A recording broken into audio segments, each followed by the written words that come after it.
আজ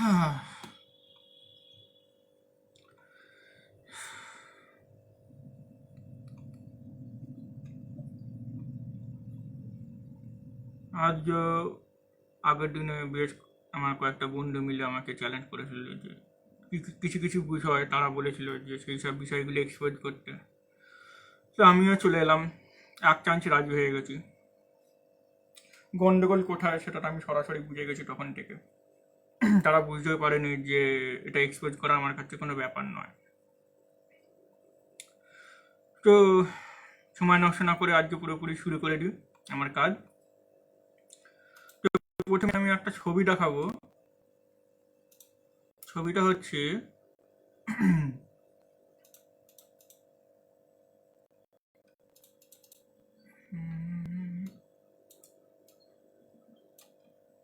আমি একটু ইয়ে করে ছবিটা দেখাবো। কারণ হচ্ছে আমাকে আমার নিজের ফ্রেন্ড সার্কেলে প্রাইভেসি আমাকে করতে হবে, কারণ আমি ফটাং করে সবকটা একসাথে দেখে দিলে অসুবিধা আছে।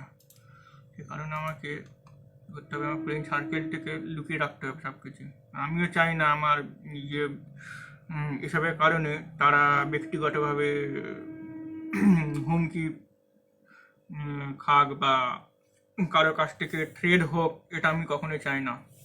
বাট আমি যে ট্রোল করছি সেই ট্রোলের দায় যেন তাদের ঘাড়ে না পড়ে, সে কারণে আমি একটুখানি ইয়ে করতে হবে আমাকে। এখান থেকে সরাসরি আমি অন করে দিলাম। এই যে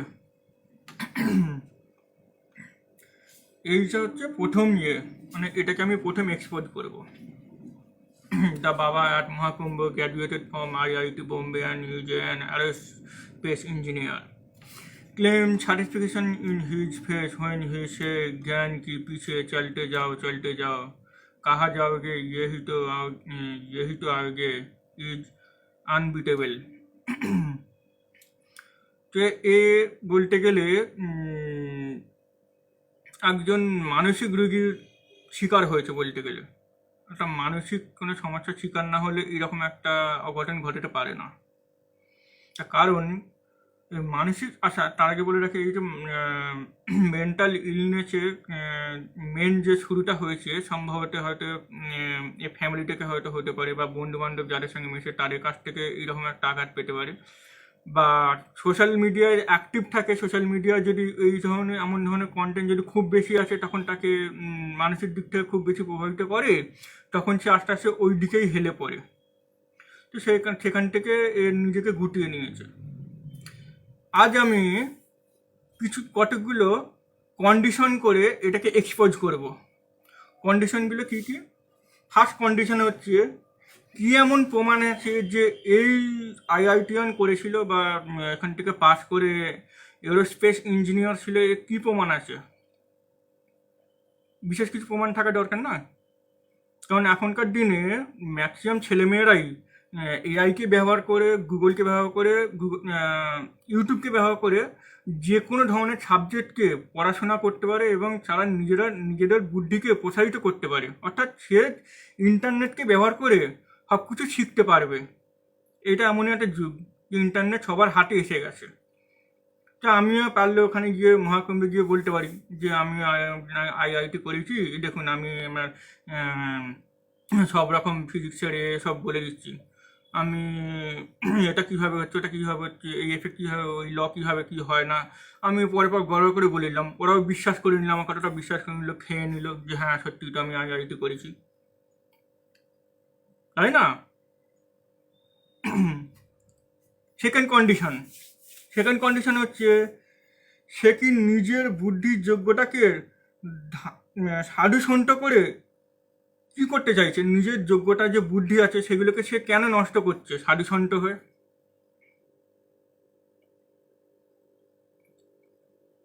আমি এটা বলতে চাইছি, ধরুন সে তো এটাও করতে পারতো যে সে নিজে যে এত যোগ্যতা অর্জন করেছে সেই বুদ্ধিকে সে একটা জনসাধারণ কল্যাণে কাজে লাগাতে পারতো, সেখানে না তা না করে সাধুসন্ত হয়েছে। তো যাই হোক, সাধুসন্ত হওয়ার পরে দেখা যাবে সে নিজের যে ডিগ্রি আছে সেই ডিগ্রিটাকে সে বিক্রি করে খাবে। তার কারণ এইদিকে রামদেব ফামদেব এরা, এই যে বাবাগুলো যেমন আছে, এরা তো নিজস্ব কোনো ডিগ্রি নেই, তারপরে এরা ঠিক লোকের কি বলবো, ধর্মটাকে কাজে লাগিয়ে লোকের মূর্তি ছোটাকে খেয়ে নিজেরা দিব্যি কারবার করে যাচ্ছে। প্রোডাক্ট বিক্রি করছে, প্রোডাক্টগুলো ল্যাব টেস্ট করতে গিয়ে দেখা যাচ্ছে পুরো ভুয়া প্রোডাক্ট দিয়ে তৈরি এই জিনিসগুলো, পুরো ভেজাল মাল। কতবার কেস খেয়েছে, প্রোডাক্টগুলো ব্যান হয়েছে, তারপরেও ঠিক কোনো না কোনো দিক থেকে সে ঠিক সাপোর্ট পাচ্ছে, আবার নতুন নতুন প্রোডাক্ট তৈরি করছে বাবা রামদেব। ইয়ে করবে না তার কি মানে আছে? যেহেতু এখন তো দেখে মনে হচ্ছে যে আইআইটিয়ান করার পর এত কিছু ঝুটঝামেলা করার পর সে চাইছে যে আমি আমার মস্তিষ্কতে আর সেইভাবে বেগার খাটাবো না, ফালতু সব উম, কি বলে উৎকটে চিন্তা করে ফালতু রিসার্চে মনোযোগ দেবো না, আমি এবার শান্তিতে থাকবো, আমার ডিগ্রি যেহেতু আছে আমি এটা সবাইকে দেখিয়ে আমি আমার ব্যাকগ্রাউন্ডে কিছু করে নেবো, ব্যাস ধর্মকে কাজে লাগিয়ে আমি আমার কারবার করবো। এটা একটা বিরাট পসিবিলিটি আছে ইন্ডিয়ার মধ্যে। এটার জন্য সব থেকে ভালো রাস্তা আছে ইন্ডিয়ার মধ্যে, যে হ্যাঁ আমার ব্যাকগ্রাউন্ডে এত হাইফাই কোয়ালিফিকেশন ডিগ্রি আছে, আমি ধর্মে চলে এলাম, সবাইকে বোঝাবো হ্যাঁ এইভাবে সাধু সন্ত হয়ে গেলে জীবন অনেক লাভ হবে, তো এবার আমি আমার নিজের মতো ইয়ে করবো। সবার তো আর আইআইটিয়ান ডিগ্রি নেই যে সবাই সাধু সন্তোষী হয়ে যে ওইদিকে কারবার করবে।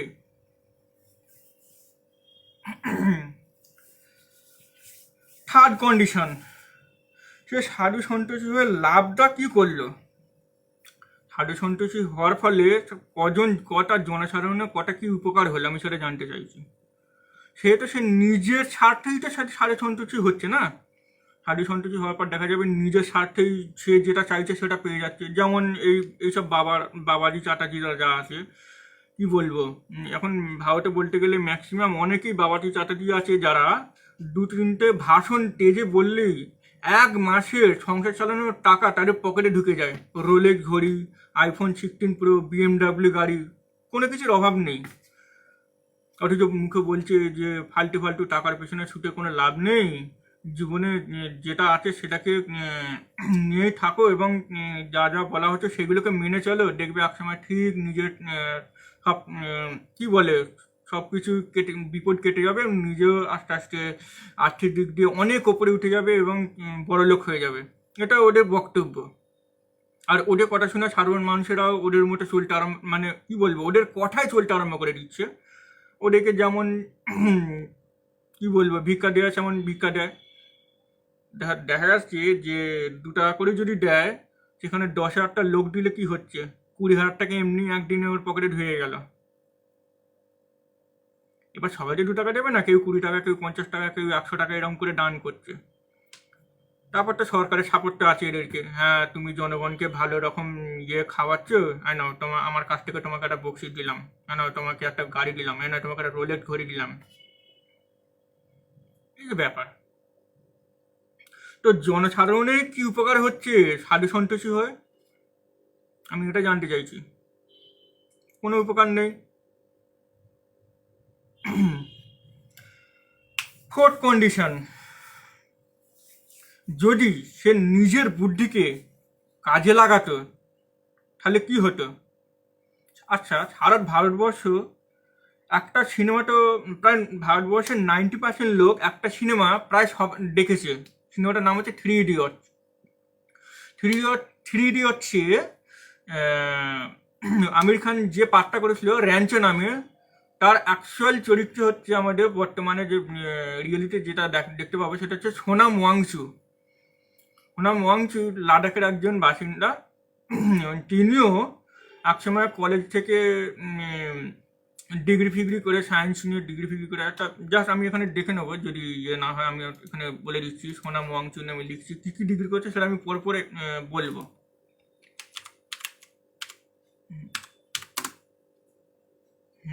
Indian engineer and innovator. এই সম্বন্ধে যদি আমি জানতে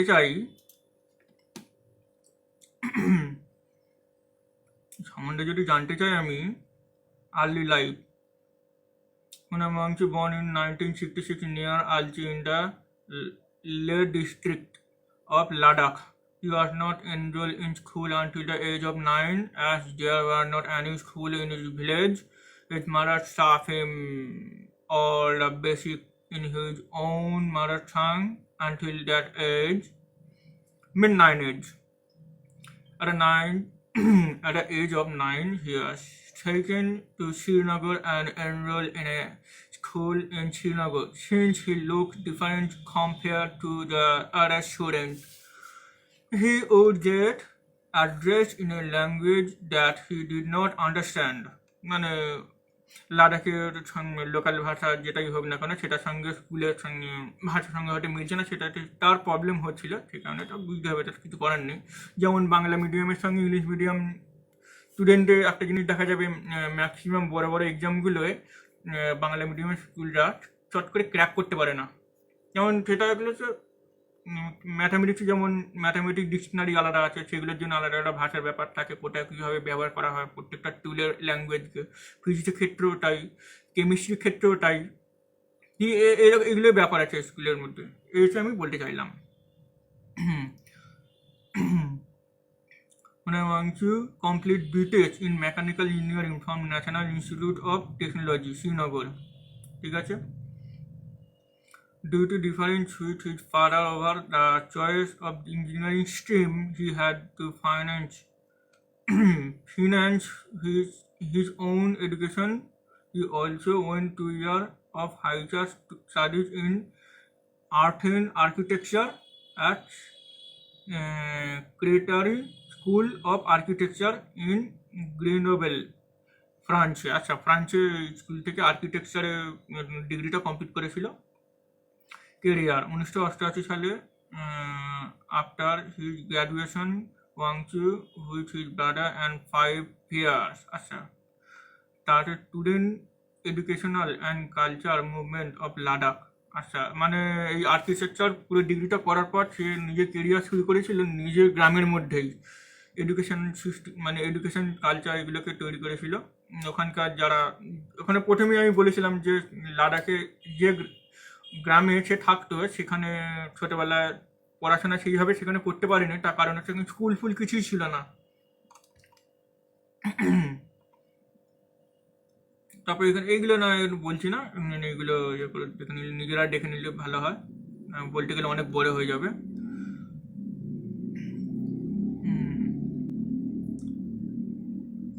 প্রিন্ট ম্যাগাজিন।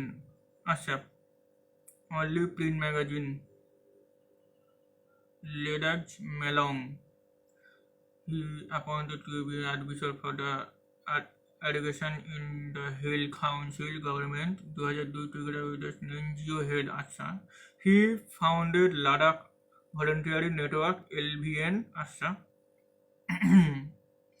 এই কাজগুলো অ্যাকচুয়ালি কিন্তু আগে লাদাখে ছিল না, একমাত্র সোনাম ওয়াংচু ওনার দ্বারাই এইসব কাজগুলো লাদাখে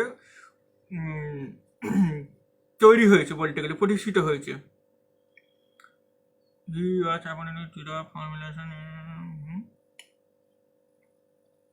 ডক্টর মনমোহন সিং। আচ্ছা, আমাদের প্রাক প্রধানমন্ত্রী যিনি কদিন আগে পরলোক গমন করেছেন, তো ওনার সাপোর্টে কিছু হয়েছে। 2005 Wangchuk was appointed as a member in the national governing council of elementary education. অবশ্যই হয়েছিল। From 2007 to 2010, Wangchu worked as an education advisor for MS, a Danish NGO working to support the Ministry of Education for education reform. In late of 2012, Wangchu invented and built prototype of ice stupa, which is artificial glacier that store the wasting stream water during the winter. আচ্ছা, এটা ভালো প্রকল্প। শীতকালে অনেক সময় দেখা যায় যে ওই সব এলাকায় খুব বরফ হয়, সেই কারণে জলগুলোকে স্টোর করে রাখা বা কোনো পাইপিং সিস্টেম নিয়ে যাওয়ার সময় অনেক সময় বরফ হয়ে যায় ঠান্ডা, তো সেইগুলোকে এই আর্টিফিশিয়াল গ্লেশিয়ার সিস্টেমে যদি জলগুলোকে গরম করে মানে রাখা যায়, সেই জলটা আবার ব্যবহার করার জন্য, সেরকম একটা প্ল্যান সে করেছিল, সেটাকে প্রজেক্টও করে দিয়েছিল। প্রজেক্ট না দিলে এইসব কাজগুলো হয়েছে কি করে। Yes, upon an expert panel establishing Himalayan Institute and alternative expert panel for panel for framing the Jammu Kashmir state education policy and vision documents in 250 to 15. Sonam has started working on establishing Himalayan Institute.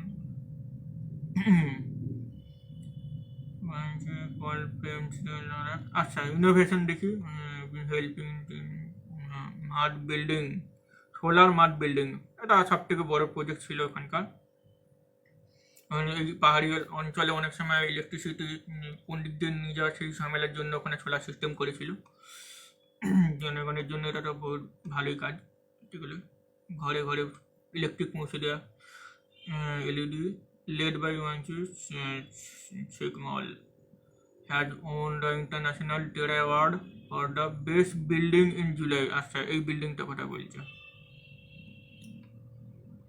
আইস স্তূপা এটা তো কিছুক্ষণ আগে পড়লাম mobile solar power talent আচ্ছা 2021 সালে Himanshu develop solar power talent for Indian army এটা আমরা সকলেই আগে শুনেছি 2021 ঘটনাটা আমরা পেয়েছি এটা সোশ্যাল মিডিয়ার মাধ্যমে around 10 solar farms around 50,000 Indian soldiers were working to manage weather condition in the high altitude area. তো এই হচ্ছে ব্যাপার যে সোনামাংশু নিজের বুদ্ধিকে বা নিজের যোগ্যতাকে নিজের দক্ষতাকে সেই গ্রামের জনগণের উপকারের জন্য জনগণের উন্নতির জন্য বিশেষভাবে সব দিক দিয়ে কাজ করিয়েছে সব দিক দিয়ে কাজে লাগিয়েছে অর্থাৎ সে তো আর এর মতো সাধু সন্তোষী হয়নি এই ভণ্ডের মতো কে বোঝাবে আচ্ছা এখানে আর একটা জিনিস দেখা যাবে ফিফথ কন্ডিশনে যেটা আমি আনছি দেখা যাবে এখনকার দিনের যে গদি মিডিয়া আছে গদি মিডিয়া প্রতিনিয়ত চেষ্টা করছে যে আমাদের ভারতের এডুকেশন সিস্টেমকে পুরোপুরি ভেঙে দেওয়ার গদি মিডিয়া বলতে সরাসরি আমি মোদী সরকারকেই বলছি আমাদের সাধ্য বলছি আমাদের কি বলবো নামটা বলতেও লজ্জা লাগে আমার মোদিজি তো মোদিজির সরকার যে শাসন চালাচ্ছে তার মধ্যে মোদিজি যেটা প্রথম করেছে সেটা হচ্ছে অনেকগুলো স্কুল বন্ধ করে দিয়েছে তার মধ্যে 1 নম্বরে আছে উত্তরপ্রদেশ পুরোপুরি শিক্ষা থেকে জনসমাজকে বা নতুন প্রজন্মকে পুরোপুরি সরিয়ে ফেলতে চাইছে বলতে গেলে তা সেই চেষ্টাটা এইখানে কুম্ভ মেলাতে হয়তো করতে পারে আমি না বলছি না হয়তো করতে পারে না তার কি গ্যারেন্টি আছে এই যে আইআইটিয়ান আছে একে আড়ালে হয়তো বলতেই পারে যে আমি তোমাকে মোটা অঙ্কের টাকা দিচ্ছি তুমি কুম্ভ মেলায় সাধু সন্ত গিয়ে ক্যামেরার সামনে তুমি বলো যে আমি এই জায়গায় করেছি এরোস্পেস ইঞ্জিনিয়ার কিন্তু আমি এসব জায়গা থেকে কিরম ভালো লাগছিল না আমি সাধু সন্তোষ হয়ে গেছি এখন আমি ঠিক আছি এটাই আমার গর্ব এবং এটাতেই আমার উপকার হবে বা এইভাবেই সবাইকে চলা উচিত ঠিক এইভাবে এই জিনিসটা সোশ্যাল মিডিয়ার মাধ্যমে প্রচার হওয়ার পর দেখা যাচ্ছে কি হচ্ছে যে আরও পাশাপাশি ছেলেমেয়েরা আছে এখনকার নতুন প্রজন্মের ছেলেমেয়েরা আছে তারা পড়াশোনাতে সঠিকভাবে মনোযোগ না দিয়ে নিজেদেরকে ভাবছে যে হ্যাঁ আমরাও সাধু সন্তুষ্ট হয়ে যাব তবেই কি আমাদের উপকার হবে আমরাও তাহলে স্বর্গে যেতে পারবো এই বিভিন্ন রকম বলতে গেলে এটা নিয়ে আর খুলছি না তো গদি মিডিয়ার এটা উদ্দেশ্য হতে পারে যে একে দিয়ে গদি মিডিয়ার ভারতের নতুন প্রজন্মের মাথাটাকে খেতে চাইছে সম্পূর্ণভাবে খেতে চাইছে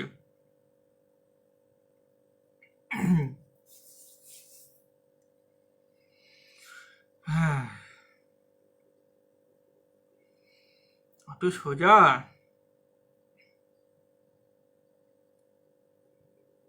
সাধু সন্তোষী হবে আজ পর্যন্ত কোনো সাধু সন্তোষী কোনো কিছু আবিষ্কার করে জনসাধারণের জন্য রাস্তা খুলে দেয়নি বা জনসাধারণের সাহায্যের জন্য কোনো কিছুই করেনি শুধু নিজে স্বার্থে চলে গেছে এবং বক্তৃতা দিয়ে ভাষণ দিয়ে নিজের পকেটেই টাকা ঢুকিয়েছে আর তার মধ্যে তো ম্যাক্সিমাম সাধু সন্তোষী আছে দেখা যাবে তারা তো সবসময় বলে যে আমরা মা মোহ কাম সব ত্যাগ করে জঙ্গলে চলে গেছি সবসময় ধ্যান করেছি দেখা যাবে যে তারা মা মোহ ত্যাগ কাম সব কিছু ত্যাগ করেছে করার পরে ত্যাগ করা তো দরকার নেই। তো ওইগুলো তো কাজকর্মের মাধ্যমে যেগুলো পাচ্ছে সেগুলো তো ত্যাগ করতে তো কোনো লাভ নেই না।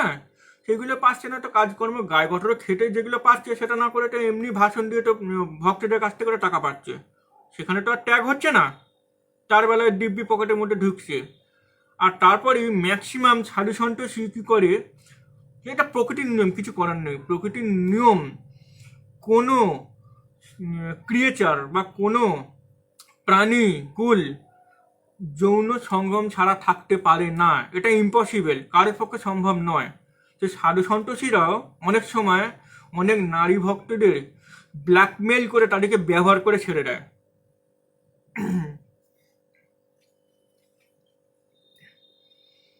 এই তো প্রায় এর আগের মাসেই না কবে, হ্যাঁ এর আগের মাসে পোস্টটা এখন আছে, এর আগের মাসেই আমি একটা লিস্ট দিয়েছিলাম, ম্যাক্সিমাম সাধু সন্ন্যাসীর নাম আছে দর্শন কাণ্ডের ক্ষেত্রে। তাও লিস্ট শেষ নয়, আরও রানিং আছে। ওইটুকু নাম দেওয়া হয়েছিল, বাবারি সন্ন্যাসীদের নাম দেওয়া ওইটুকু দেওয়া হয়েছিল, কিন্তু আরও বেশি আছে।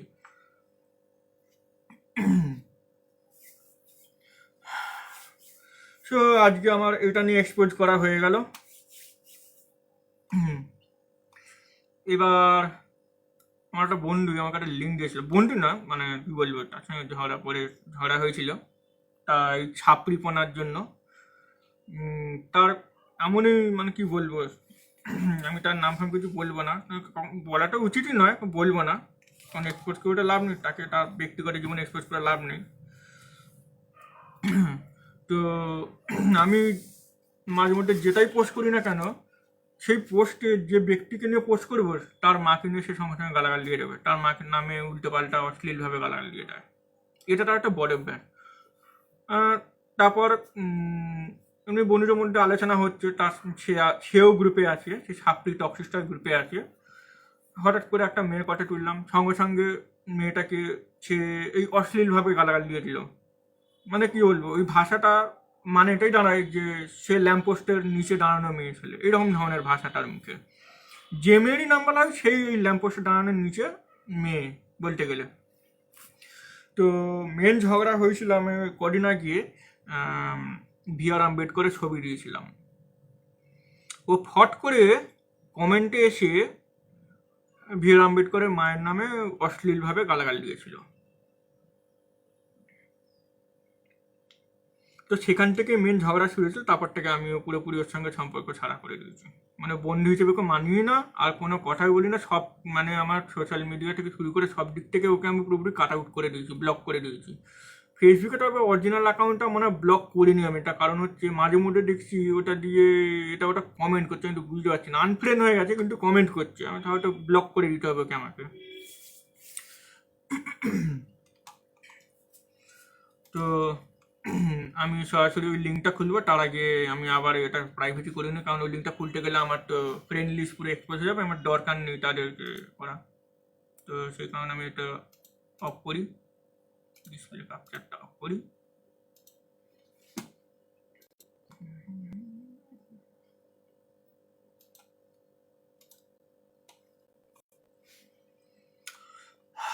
তো লিঙ্কটা বার করি এবার আস্তে আস্তে, এখানে রাখাটা কিছুক্ষণ।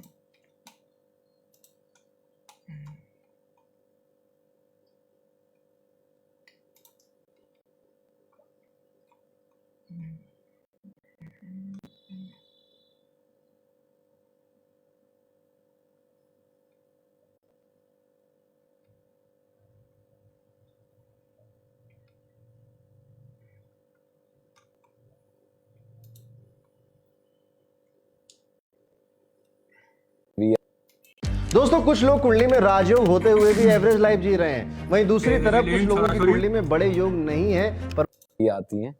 फिर अगर अभी तक आप ये नहीं सोच पाए हैं कि एस्ट्रोलॉजी के इस वेबिनार में आपको आना है या नहीं आना, तो मैं आपको बता रहा हूँ, इनको सुनकर आपका मन जरूर बन जाएगा। बस्तर में कृष्ण जी का मंदिर है, तो वहां पे ना रात को তো এবার আমি এখান থেকে সোজা ডিসপ্লে ক্যাপচার অন করে দিই। 7-8 बजे उस बस्तर में कृष्ण जी का मंदिर है, तो वहां पे ना रात को 7-8 बजे उसकी किवाड़ कहते हैं वो लोग, दरवाजा डोर, उसको बंद कर देते हैं और वो खुलता है अगले दिन सवेरे। तो माना जाता है कि वहाँ कृष्ण भगवान आते हैं और रात्रि आराम करते हैं। तो एक फॉरेनर था और वो वहाँ बैठा, देखा हूँ मैं अपनी आंखों से। इसको जब बताया गया था सालों पहले कि ऐसा होता है रात में, तो ये रात को झांक लिया। কি বললো সালো পেহেলে মানে এই আগের বছরে, মানে অর্থাৎ 1 বছর আগে তাকে এই ঘটনাটা বলেছে, অর্থাৎ তাকে পুরোপুরি ঘটনাটা বলা, যে বিবরণ কি হয় না হয় সবকিছু তাকে বলেছে 1 সাল মানে 1 বছর আগে। वो जो देखा वो आंख चली गई, वो बताने की कोशिश किया तो जबान चली गई। भारत में एक गांव है, उसका नाम है शेतपाल। उस गांव में जितने घर है ना, वो जब हर घर में उन्होंने एक बिल बना रखा है और हर घर में एक सांप रहता है। कि आज हमारे तो पहले तो आप वैसे अपने हालचाल इन जनरल बता दो, कैसे हो आप, क्या चल रहा है जिंदगी में आजकल। এই আলোচনাটা অ্যাকচুয়ালি ও জাস্ট ট্রেলার হিসেবে রেখেছিল, জানি না এই আলোচনাটা কোন সময় হবে। মনে হয় ভিডিও আমাকে চালু। देखो भाई मैं ऐसा हूँ, उसकी क्रॉस की है, ट्रिलॉजी है, 3 पार्ट में है। पीछे क्या रीजन है? क्वेश्चन आ रहा है कि ये बुक का नाम द हिडन हिंदू क्यों है, इसके पीछे क्या रीजन है? यार द हिडन हिंदू, मैं हिंदू हूँ, मैं वैसे ही बड़ा हुआ हूँ। और হিন্দু তো সবাই, কিন্তু হিন্দু শব্দটা কোনো শাস্ত্র থেকে তারা বার করতে পারবে না, তাই না? আমি তো চ্যালেঞ্জ করছি, আমি বুক থেকে চ্যালেঞ্জ করছি। রামায়ণ, মহাভারত, বেদ, গীতা, গীতা তো মহাভারতেরই অংশ, বেদ, পুরাণ, এসব জায়গা থেকে হিন্দু শব্দটা আমাকে বের করে দেখাতে হবে। और कईयों ने बोला कि यार नाम कुछ और रख लो, हिंदू वर्ड मत लिखो, कुछ लोग नहीं पढ़ेंगे। पर उस पे मेरा जो तर्क था ना, उस पे मैंने एक कविता लिखी थी, आपको और आपके दर्शकों को बहुत अच्छा लगेगा। कि रुद्राक्ष की माला में भी मैं हूँ, कृपाण, कटार और भाला में भी मैं हूँ, श्वेत भी हूँ और शुद्ध भी मैं हूँ, विरुद्ध हो मेरे तो युद्ध भी मैं हूँ, इतिहास में बहा आंसू और खून भी मैं हूँ, अब जो कहे कि तुम्हें मिलेगा वो सुकून भी मैं हूँ, कि इस धरती का मैं केंद्र बिंदु हूँ, प्रणाम मैं हिंदू हूँ। चिता की अग्नि, কবিতাও বানিয়ে নিল। गंगा का पानी, कब्र की मिट्टी और लोबान भी मैं हूँ, पीर फकीर अली वली सियावर राम का हनुमान भी मैं हूँ, भोला हूँ सरल भी तुम्हारा मित्र भी मैं हूँ, घोल भी दूं तुमको और घुल भी जाऊं तुम में, कुछ ऐसा चरित्र भी मैं हूँ, इस धरती का मैं केंद्र बिंदु हूँ, प्रणाम मैं हिंदू हूँ। प्रणाम का भाव भी मैं हूँ, आक्रमण का घाव भी मैं हूँ, सहनशील स्थिर और शांत भी मैं हूँ। আক্রমণ কা ঘাও ভি মেয়ে হूँ, কিন্তু আক্রমণ যখন নিজেরা করে ফেলে অন্যের উপরে, দলিত, তারপরে ভারতের যে নির্দোষী মুসলিমদের উপর যে আক্রমণ করে ফেলে, তাহলে সেটা কে? সেটা কে? देवभूमि भारत का हर प्रांत भी मैं हूँ, शक्ति भक्ति और ना थकती क्रांति भी मैं हूँ, तूफान हूँ और तूफान से पहले की शांति भी मैं हूँ, इस धरती का मैं केंद्र बिंदु हूँ, प्रणाम मैं हिंदू हूँ। इसलिए द हिडन हिंदू। बहुत सुंदर, अति सुंदर। तो ऐसे कई अनगिनत बहुत ही जादूगरी मंदिर हैं हमारे देश में, अजब गजब। जैसे अभी रिसेंटली मैं 10-15 दिन पहले खजुराहो गया था। खजुराहो लेट फर्स्ट था। खजुराहो है मध्य प्रदेश में, और आम तौर पे ना हमारे सब लोग खजुराहो को एक ही काम से जानते हैं। वहाँ के मंदिर में काम सूत्र वाले बड़े सारे पोज बने हुए हैं, वो म्यूरल्स और स्टैचूज बने हैं, तो लोगों को लगता है कि बस वहाँ वही है। तो मुझे भी जब पहली बार फोन आया कि खजुराहो लेट फेस्ट, तो मैं बोला कि चलो, बड़े साल से सुन रहे थे कि काम सूत्र वाले सब वो बने हुए हैं, देख आते हैं। जब मैं वहाँ पहुंचा तो वहाँ पे एक महामंतेश्वर करके एक मंदिर है, उसमें কামের যে মন্দিরটা, যে ট্যাটাগুলো করা আছে, ওগুলো যেভাবে করা আছে লোক সেইভাবেই খাবে, অন্যভাবে তো লোক খাবে না। তো তখনকার দিনে পুরোহিত ব্রাহ্মণেরা তাদের চিন্তা ভাবনা বা তাদের চাওয়ানা এইরকমই ছিল, যে যেমনটা আঁকা আছে। অর্থাৎ তারা নিজেদের জন্যই এটা এঁকেছিল, অন্য কারোর জন্য নয়। मैंने उतना बड़ा शिवलिंग आज तक देखा नहीं था। Animation is no longer just an art. It's a booming global industry. Huge. उसमें शिवलिंग मैंने उतना बड़ा शिवलिंग आज तक देखा नहीं था। बाप रे बाप, শিবলিঙ্গ।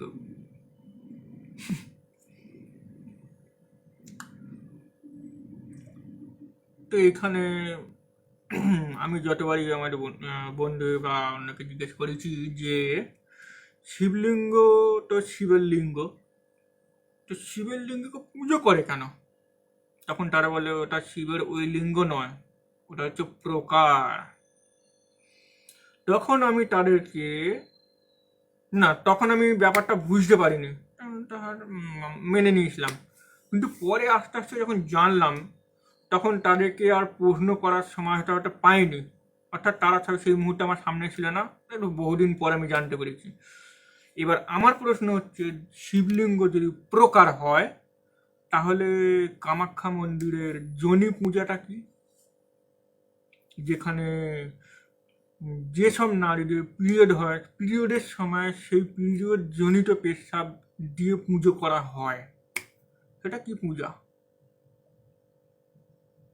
কি ধরনের পূজা সেটা? তাহলে এখানে শিবলিঙ্গ যদি প্রকার হয় তাহলে ওটা কি প্রকার? ह्यूज। और वो जो शिवलिंग था ना, वो हर 2-3 साल में 1 इंच बढ़ जाता है। अच्छा, वो बढ़ रहा है, वो लगातार बढ़ रहा है। और मुझे उन्होंने तस्वीर दिखाई कि जब ये छोटा था तो कैसा था। मुझे क्लियर उस तस्वीर में साइज और साक्षात जो साइज दिख रहा था उसमें फर्क दिख रहा था, और थोड़ा बहुत नहीं, मतलब ऐसा फर्क। अभी कितना है करंटली? वो है लगभग 8। এই যে বললো যে পাথরটা দুদিন অন্তর অন্তর বেড়ে যায়, তো ভারতবর্ষে আর কেউ জানলো না যে ওখানকার পাথর বেড়ে যায়, শুধু এই জানে, এখানে সে বলছে। কিন্তু আমাদের এরিয়ায় তো অনেক লোক আছে, তারা তো জানে না এখানে পাথর বেড়ে যায় ভারতবর্ষে এই একটা মন্দিরে। এটা তো আশ্চর্য হওয়ার কিছু ছিল না। এই যে যাদের সঙ্গে বসে আলোচনা করছে তারাও জানতে পারতো, তারাও তো এদিক ওদিক ঘোরে না। এই একা বললে কি আমি বিশ্বাস করে নেবো যে হ্যাঁ বেড়ে যায়? হ্যাঁ বেড়ে যায়। 7-8 फीट। मतलब इस रूम की हाइट जितना ऑलमोस्ट। अबाक जी, हो गया, मतलब ओ, आप ये मानिए कि ना मुझे से नहीं, जिस ओ। स्पीड से वो बढ़ रहा है, आने वाले 50-60 साल, मैक्सिमम 100 साल में वो उतने साल पुराना बना हुआ जो उसका रूफ है ना, वो टच कर देगा। अच्छा, फिर मैं जिस जगह पे पैदा हुआ हूँ उस जगह का नाम है अंबिकापुर, डिस्ट्रिक्ट सरगुजा, छत्तीसगढ़। छोटा सा कस्बा है। वहाँ की एक सच्ची घटना बताता हूँ मैं। एक किसान आदमी था, वो एक दिन सोया और उसको सपने में आया कि हनुमान जी उसको बोल रहे हैं कि मेरे को निकालो यहाँ से, मैं फंसा हुआ। हिस्टीरिया रोगी, स्किज़ोफ्रेनिया, हिस्टीरिया रोगी।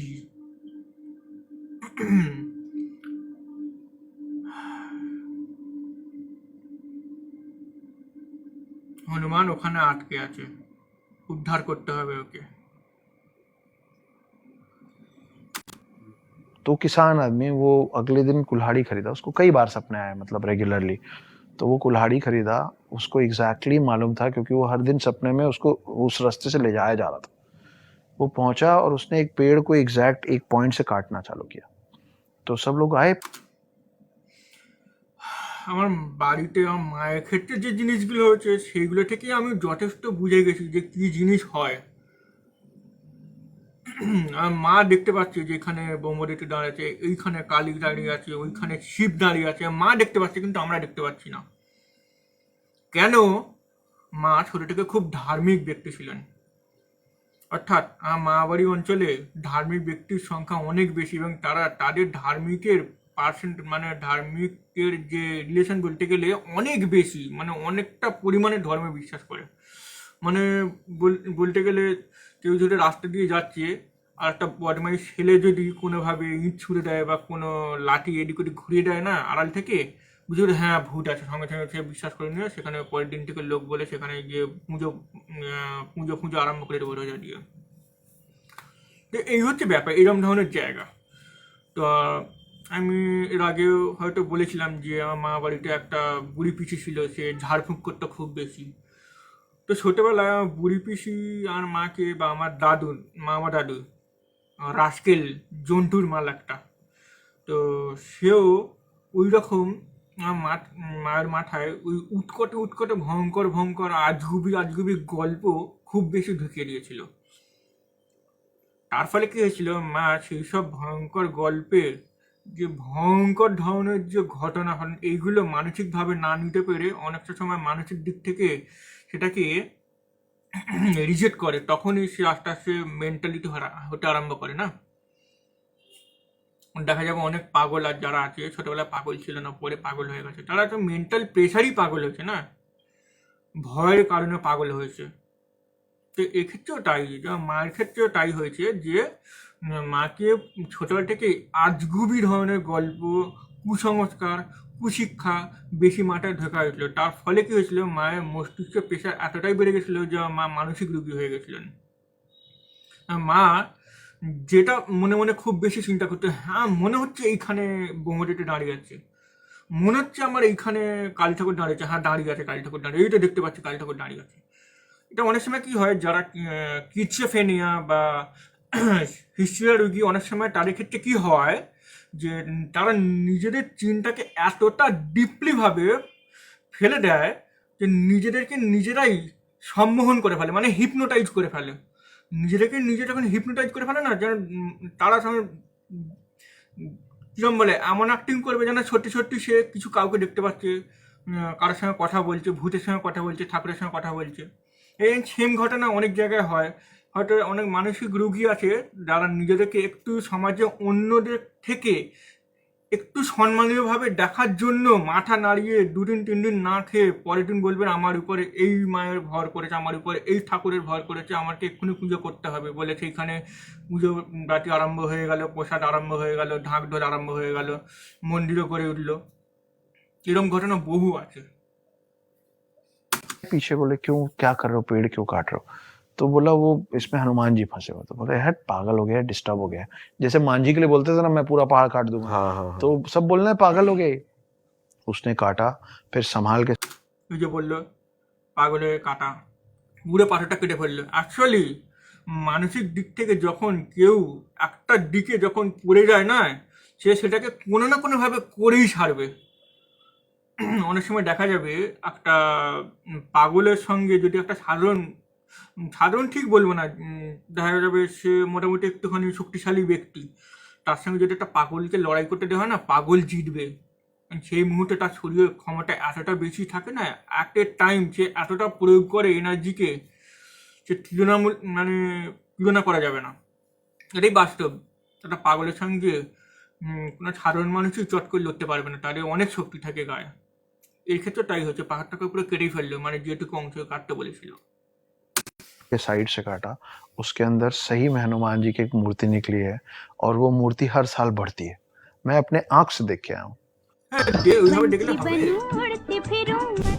আমি বিশ্লেষণ করে দিলাম একটা মানসিক রোগীর কোন কোন দিক থেকে কি কি এফেক্ট হয়, এটা এখনো অনেক মনোবিজ্ঞানীরা বুঝতে সক্ষম নয়। যত দিন যাচ্ছে না, তত নতুন নতুন ধরনের মানসিক রোগী আছে আমাদের কাছে।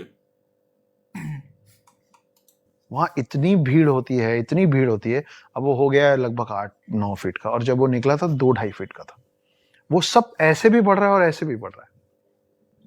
आप सोचो, ऐसे ही एक कमाल का मंदिर है बस्तर में कृष्ण जी का मंदिर। এই তো বললাম যে শুধু ও একাই বলছে, মানে আমাদের এরিয়ায় কেউ জানে না যে এখানে এই মন্দিরটা এরকম ঘটনা ঘটে, কেউ জানে না। অথচ এই মন্দিরটা ভারতে আছে, এতদিন সোশ্যাল মিডিয়ায় এসে এইটাকে বলতে পারতো সারা ভারতবর্ষে, হ্যাঁ ঈশ্বরের প্রমাণ হয়েছে, এই যে এরকম ঘটনা ঘটে এটাই ঈশ্বরের প্রমাণ।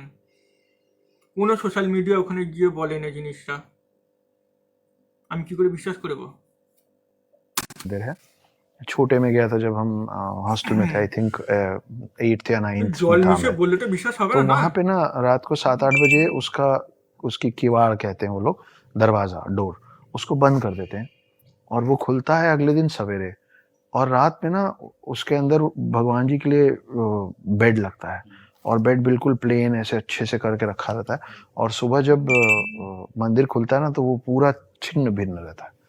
तो माना जाता পাহাড়কে কেটেছিল ওইখানে, ওই যদি কোনো একটা গোপন জায়গা দিয়ে সুড়ঙ্গ কেটে বা কোনো একটা ডজের মানে কোনো একটা পাথরের একটা গোপন জায়গা দিয়ে ছোটোখাটো একটা গর্ত খুঁড়ে যদি ওখান থেকে ভেতরে একটা লিঙ্ক থাকে, সেই ভেতরে রাত্রিরে কোন সময় মানে যখন নির্জন থাকবে না, পুরো ফাঁকা থাকবে, অন্ধকার থাকবে, সেই এখান দিয়ে ভেতরে ঢুকে গিয়ে বিছনায় শুয়ে ঘাঁটাঘাঁটি করে সকাল আবার বেরিয়ে এলো। সকালবেলা দেখছে যে তালাফালা সব কিছু বন্ধ, কিন্তু বিছনা ঘাঁটা আছে।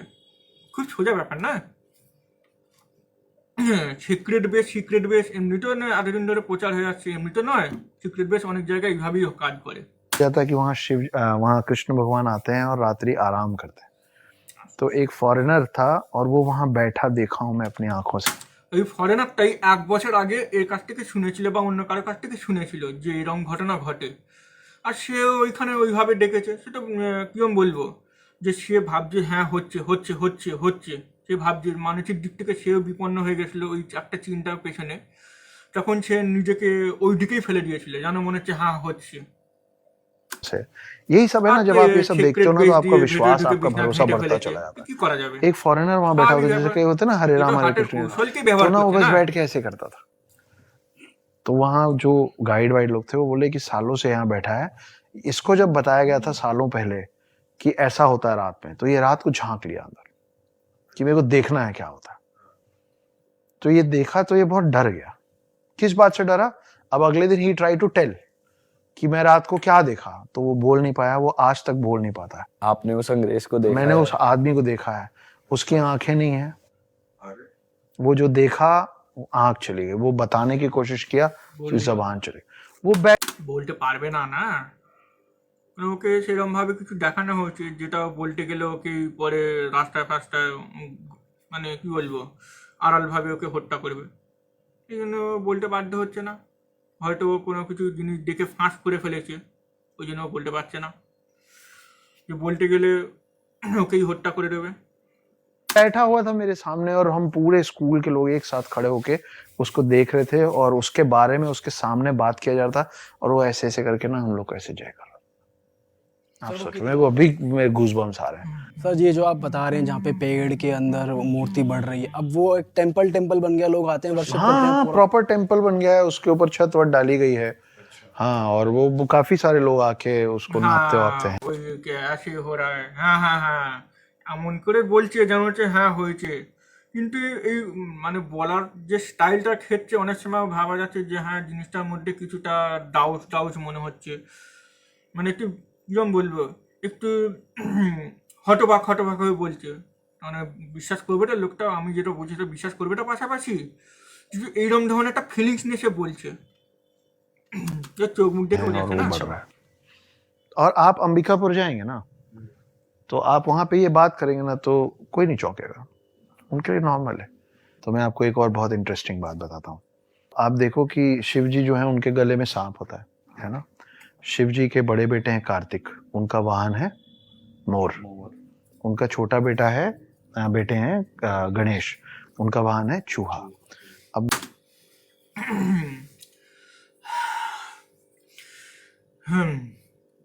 শিবের জন্ম কিভাবে হয়েছিল? সবাই বলবে না, শিবের জন্ম কোনোভাবে হয়নি, শিব নিজেকে সৃষ্টি করে। শিবের বাবা মা বলে কেউ নেই, শিবের জন্ম শিবের নিজেই হয়েছে, তা শিব নিজেকে নিজেই সৃষ্টি করেছে। তাহলে শিবের আকার কি হবে? নিরাকার, কোনো আকার থাকবে না। তাহলে শিবের বউ দুর্গা কি করে হলো? শিবের বড় ছেলে কার্তিক কি করে হলো? শিবের ছোট ছেলে গণেশ কি করে হলো? শিবের শরীর যদি মানুষের হয় তাহলে শিবের বাবা মা থাকা জরুরি, তার কারণ মানুষের শরীরের যে শেপ সেটা আনার জন্য একজন নারী একজন পুরুষের শুক্রাণু বিদ্যমান থাকা দরকার, না হলে পুরুষ হোক নারী হোক বা কোনো মানুষের শেপ পাবে না, তাই তো? তাহলে শিব যদি শিবকে দেখানো হয়, শিব একজন মানুষের পেটে কৈলাস পর্বতে বসে আছে, বাঘের ছাল চামড়া পরে বসে আছে, গাঁজা শিবের বউ হচ্ছে পার্বতী, ছোট ছেলে গণেশ, বড় ছেলে কার্তিক, তাহলে শিবের বাবা মা নিশ্চয়ই আছে, তাই না? मेरे घर का ऐसा चलन है कि हम लोग पिता पुत्र सब एक साथ टेबल में बैठते हैं, खाना पीना सब करते हैं, चिल्ड आउट माहौल है हमारे घर का। तो आप सोचो कि ऐसा तो उन तीनों के साथ भी होता होगा। शिव जी, कार्तिक जी और गणेश जी भी कभी ऐसे फैमिली डिनर पे बैठते होंगे ना टेबल पे, तो जब ये लोग टेबल पे बैठते होंगे तो इनके जो ये सब चंगू मंगू हैं, मोर है, चूहा है, सांप है, ये लोग पार्किंग स्पेस टेबल के नीचे घूमते रहते होंगे, क्योंकि ये तो फैमिली डिनर पे है। अब आप सोचो कि सांप चूहे को खा सकता है, मोर सांप को खा सकता है, कोई किसी को नुकसान नहीं पहुंचाता। अब आपको लग रहा है कि ये कमाल की फैमिली है। अब ये तीनों इनकम्प्लीट हैं जब तक पार्वती टेबल पे नहीं आती है। और पार्वती আচ্ছা कौन है? এখানে আরো শুনে নেবো এটা কি বলতে চাইছে। मोर सांप को खा सकता है, कोई किसी को नुकसान नहीं पहुंचाता। अब आपको लग रहा है कि ये कमाल की फैमिली है।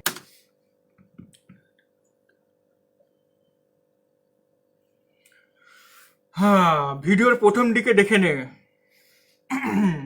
ভিডিওর প্রথম দিকে দেখে নে। अब ये तीनों इनकम्प्लीट हैं जब तक पार्वती टेबल पे नहीं आती है। और पार्वती कौन है? पार्वती का वाहन क्या है? शेर। मतलब बाकी सब पानी कम चाय हो गया ना सडनली, कि भाई मैं आई हूं और जंगल का राजा मेरा वाहन है, तो मैं कौन हूं? तो हमारे हिंदू যে হ্যাঁ এখানে শের বললো তাই তো না, বাঘ বাঘ বললো, বাঘ।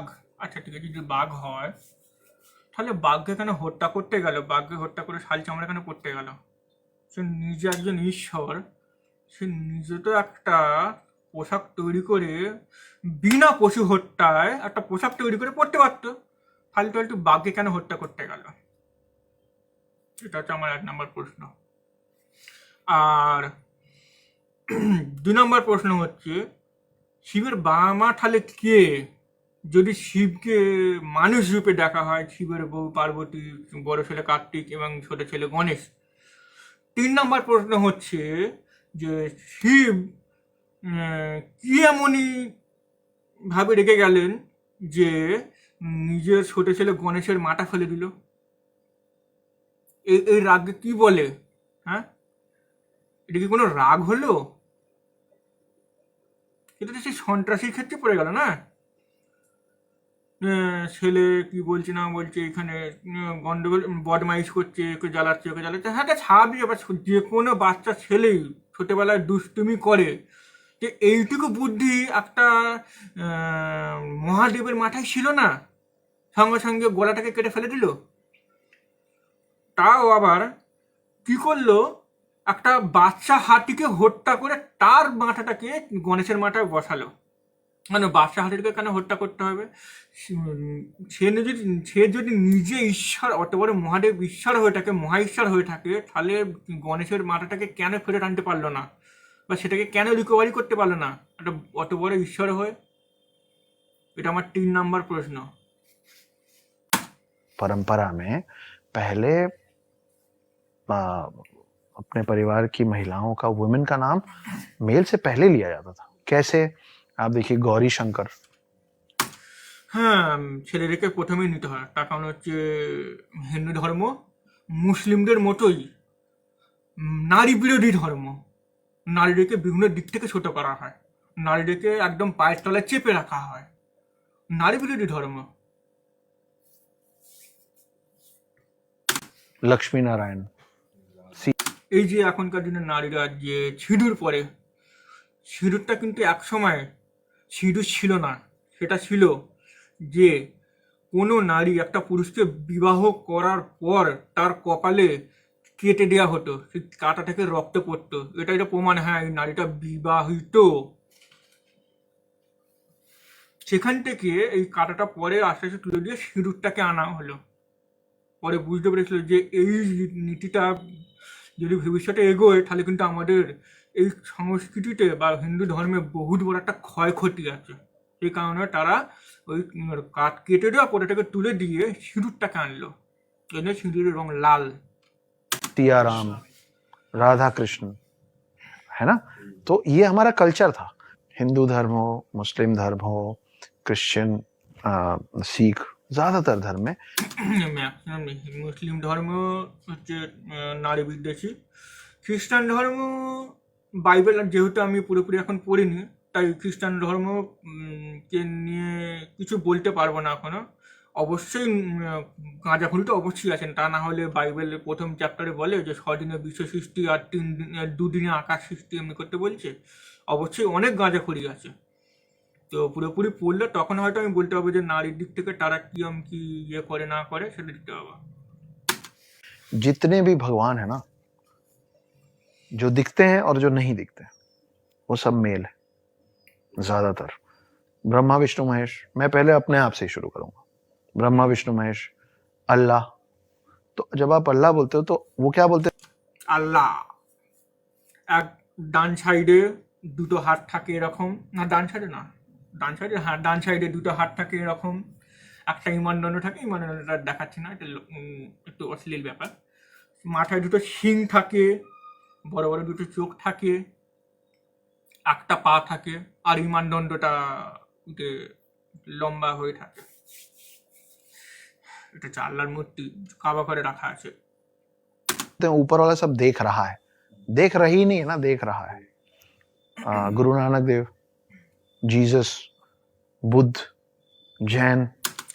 গৌতম বুদ্ধ নিজেকে কখনো ঈশ্বর বলে দাবি করেনি। গৌতম বুদ্ধ সরাসরি বলে দিয়েছে ঈশ্বরের অস্তিত্ব নেই, প্রকৃতি চলছে প্রকৃতির নিয়মে। এই প্রকৃতির কোনো কিছু ঘটনা অঘটনা কোনো উপরওয়ালার নির্দেশে হয়নি, কারণ যেহেতু তাদের কোনো অস্তিত্ব নেই। গৌতম বুদ্ধ সরাসরি নাস্তিকতা বিশ্বাস করতেন, সেই কারণেই মুসলিমেরা গৌতম বুদ্ধকে টেররিস্ট বলে, হিন্দুরাও গৌতম বুদ্ধকে টেররিস্ট বলে। মুসলিমরাও গৌতম বুদ্ধের যে যারা ফলোয়ার, মঙ্ক বলা হয়, তাদের উপর আক্রমণ হামলা চালায়। বাংলাদেশে তো প্রতিনিয়ত হচ্ছে। আর ভারতে তো প্রথম থেকেই ব্রাহ্মণ্যবাদী, নালন্দা বিশ্ববিদ্যালয়কে ধ্বংস করেছে, বিভিন্ন গৌতম বুদ্ধের মন্দিরকে ধ্বংস করে গৌতম বুদ্ধের যে ট্যাটাস, সেই ট্যাটাসটাকে বিকৃত ভেঙে চুরমা করে বিকৃত রূপ করে সেটাকে আবার পুজো করছে। ভারতের ম্যাক্সিমাম মন্দির বৌদ্ধ মন্দির ছিল আগে। महावीर, सब मेल है ना। हम लोग ये भूल गए हैं कि इनमें से कोई भी भगवान इस पृथ्वी के अंदर बिना एक महिला के परमिशन के नहीं आ सकता। पर प्रॉब्लम ये है ना कि आपको एक राज्य के अंदर, एक स्टेट के अंदर, एक प्रोविंस के अंदर घुसने के लिए 2 लोग अलाउ कर सकते हैं। एक वहां का राजा या रानी और दूसरा दरबान।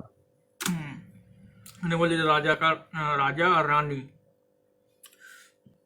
আমাদের এই বলতে গেলে খুব মধ্যযুগে চলে গেলে দেখা যাবে একমাত্র যেসব নারীরা সেফটি থাকতে হবে বেশিরভাগ, তাদেরকে হতে হবে খুব উচ্চ পরিবারে বা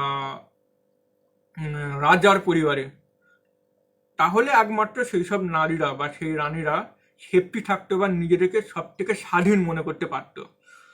বাকিবাদ সাধারণ প্রজা থেকে শুরু করে শূদ্র বা তাদের নিচে যারা থাকতো, তাদের পুরুষরা তো অবহেলিত হতো, তাদের থেকে বেশি অবহেলিত হতো নারীরা। তাদের উপর চলতো অকথ্য নিপীড়ন অত্যাচার। তো সেই সব বস্তুটা বলতে গেলে ভিডিও আরও বড় হয়ে যাবে, এমনি ভিডিও বড় হয়ে যাচ্ছে, আরও বড় হয়ে যাবে। কারণ এই ভিডিওটাই 40 মিনিটের, এই ভিডিওটা পুরো ব্যাখ্যা করতে গেলে অনেক বেশি বড় হয়ে যাবে। আমি তো বুঝতে পারছি না কি করে শেষ করবো। करेक्ट। हमने the queen of the world को the watchman of the world से दिमाग में एक्सचेंज कर रखा है। वो रूल करती हैं इस वर्ल्ड को, वो डिसाइड करती हैं कि कौन सा भगवान अंदर आएगा, लेकिन हमने उनको अपने पैर के नीचे दबा रखा है, उनको बना दिया है गेट कीपर। तो मैं जहां से आता हूं वहां देवी की पूजा देवों से पहले होती है। सर ये मैंने भी सुना है कि वैसे कि दुनिया को बताया जाता है ब्रह्मा विष्णु महेश तीनों दुनिया चला रहे हैं, बट वो एक्चुअली देवी के बेटे हैं। तो सबसे ऊपर देवी आती हैं, फिर ये तीनों आते हैं। एक स्क्रिप्चर में ऐसा भी लिखा है, देखिए जब आप विष्णु पुराण पढ़ेंगे ना तो आपको पता चलेगा कि विष्णु पहले आए थे और वो शिव और ब्रह्मा को लाए थे। আমি আগের দিনকে ভিডিওতে বলেছিলাম না যে আরেকজন বলছিল বিষ্ণু ব্রহ্মা মহেশ এরা 3 জন একসাথে হয়েছিল, হয়ে প্রজাপতির ভেতর থেকে মহাবিশ্ব সৃষ্টি করেছিল। না, মহাবিশ্ব সৃষ্টির আগে পৃথিবী কিভাবে তৈরি হবে সেটা পরিকল্পনা করছে, তারপর মহাবিশ্ব সৃষ্টি করবে। আমি তখনই বলেছিলাম যে বিষ্ণুর সঙ্গে মহেশের শত্রুতা আছে, মহেশের সঙ্গে ব্রহ্মার শত্রুতা আছে, ব্রহ্মার সঙ্গে বিষ্ণুর মহেশের শত্রুতা আছে। এই তিনজনের মধ্যে কারোর ভালো সম্পর্ক নেই, তিনজনের মধ্যে শত্রুতা ছিল।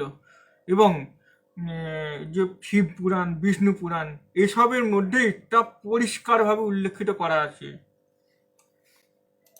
फिर जब आप शिव पुराण पढ़ेंगे तो आपको पता चलेगा कि शिव पहले आए थे और फिर वो ब्रह्मा और विष्णु को लाए थे, है ना। तो अनंत अनादि जो कहते हैं वो ज्यादातर लोग शिव के लिए कहते हैं, क्योंकि शिव पुराण ज्यादा मान्यता वाला है, शिव को मानने वाले, शिव के भक्त ज्यादा है, इसलिए वो ज्यादा चलन में है कि शिव पहले आए थे। मगर असलियत ये भी है, देखिए एक राक्षस था जिसका नाम था महिषासुर, है ना, आपने सुना होगा। अब महिषासुर को ना कोई नहीं मार पा रहा था, तो शक्ति ने दुर्गा का रूप लिया। और आप देखिए कि कोई भी भगवान, ये जो स्पेशली जो 3 भगवान है, ये आप ब्रह्मा को कभी त्रिशूल और तलवार, त्रिशूल और चक्र लिए नहीं देखेंगे।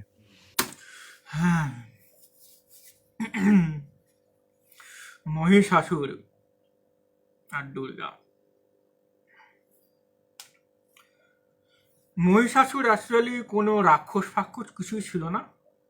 মহিষাসুর হচ্ছে আমাদের ভারতবর্ষে একদম পুরাতন দিনে ভারতবর্ষের আদি বাসিন্দা, অর্থাৎ ভারতবর্ষের যে টেকটনিক প্লেট এশিয়াতে পরে এসে যুক্ত হয়েছিল, তার আগে ভারতবর্ষের পুরো এরিয়াটা ছিল আফ্রিকার সাথে। আফ্রিকা থেকে ভেঙে যখন এশিয়ার সঙ্গে যুক্ত হয় ভারতবর্ষটা, তখন ভারতবর্ষের মাটিতে তখন আফ্রিকারই জাতি বিদ্যমান ছিল। অর্থাৎ তারা তো আর চট করে পেরিয়ে তো আফ্রিকা যেতে পারবে না, যখন ভেঙে যাচ্ছে তারাও ওই প্লেটের সাথে এসে এশিয়ার সাথে যুক্ত হয়। ঠিক সেই জাতটাই ছিল মহিষাসুর জাত, অসুর জাত বলা হয় যাদেরকে। তো এদেরকেই ব্রাহ্মণ্যবাদীরা ঘৃণার চোখে দেখার জন্য, তখন একটা রাজা ছিল হুডুর রাজা, অসুর, হুডুর রাজা অসুর, এরকম একটা ছিল। তো এই রাজাকে প্ল্যান করে দুর্গাকে দিয়ে প্ল্যান করে মার্ডার করা হয়েছিল। এরকম একটা ঘটনা আমরা জানতে পারি, দুর্গাকে দিয়ে প্ল্যান করে মার্ডার করা হয়েছিল। কিন্তু এটা পরে দেখলে দেখা যাবে জিনিসটা কি, ব্যাখ্যাটা হচ্ছে যে দুর্গা ঈশ্বরদের কাছ থেকে অস্ত্র শস্ত্র পেয়ে মহিষাসুরের সঙ্গে যুদ্ধ করে তাকে হারিয়ে বধ করলো। आप विष्णु को मोस्ट ऑफ द टाइम सिर्फ चक्र लिए देखेंगे, त्रिशूल लिए नहीं देखेंगे। आप शिव जी को कभी भी चक्र के साथ नहीं देखेंगे, त्रिशूल के साथ। এখানে মাঝখানে একটা জিনিস বলে রাখি আমি, অসুর জাত এখন হয়তো পুরো মিক্স হয়ে গেছে বলতে গেলে, তাও অসুর জাত এখনো আছে। দুর্গাপুজো হলে তারা দুর্গাপুজো জয়েন করে না, অ্যাটেন্ড করে না। কেন না, তাদের কাছে ওটা একটা বিশ্বাসঘাতকতার একটা অনুষ্ঠান মনে হয়। তারা অসুর মানে মহিষাসুরকে তারা পুজো করে। তো অসুর জাত হিসেবে বলতে গেলে কুলি বাগদি, তারপরে আছে সাঁওতাল দুলে, মানে এরা মেনলি ওই অসুর জাতের বংশধর সব বলতে গেলে। তো এই হচ্ছে ব্যাপার। এবার এখানে আমি একটা জিনিস বলতে চাইছি,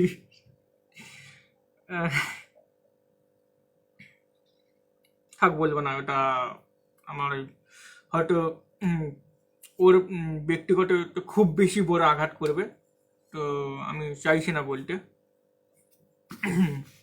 তো আমি ওকে নিয়ে কোনো রকম বলতে চাইছি না, এটার সঙ্গে ওটা রিলেশন করলে না ও হয়তো সরাসরি আমার বাড়িতে এসে আমাকে মারধর করতে আরম্ভ করে দেবে, তো সে ছেড়ে দিচ্ছে, আমি বলছি না।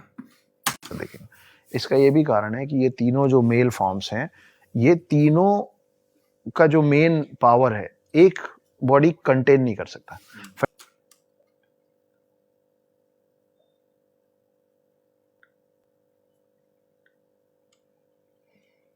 फैंटास्टिक फोर देखे ना आप, फर्स्ट पार्ट, उसमें क्या होता है, चारों আরও টাইটেল আছে, এই কথা বললাম। ওই মানে আমি ওইটা উচ্চারণ করতে পারছি না, যদি বাড়িতে এসে ধুমধাম মেরে দিয়ে চলে যায়। বুঝতেই পারছিস তো জিনিসটা কি, জিনিসটা আমি ওই টাইটেলটা কোনোভাবে উচ্চারণ করতে পারছি না, যে ওটা ওই টাইটেলের মধ্যে পড়ে না। एक में घुस जाते हैं, फर्स्ट सेकंड তো चारों চয়েস एक করতে में পারছি घुस के না फिर আমি। विलेन से लड़ते हैं ना, ऐसा ये गॉड्स नहीं कर पाते।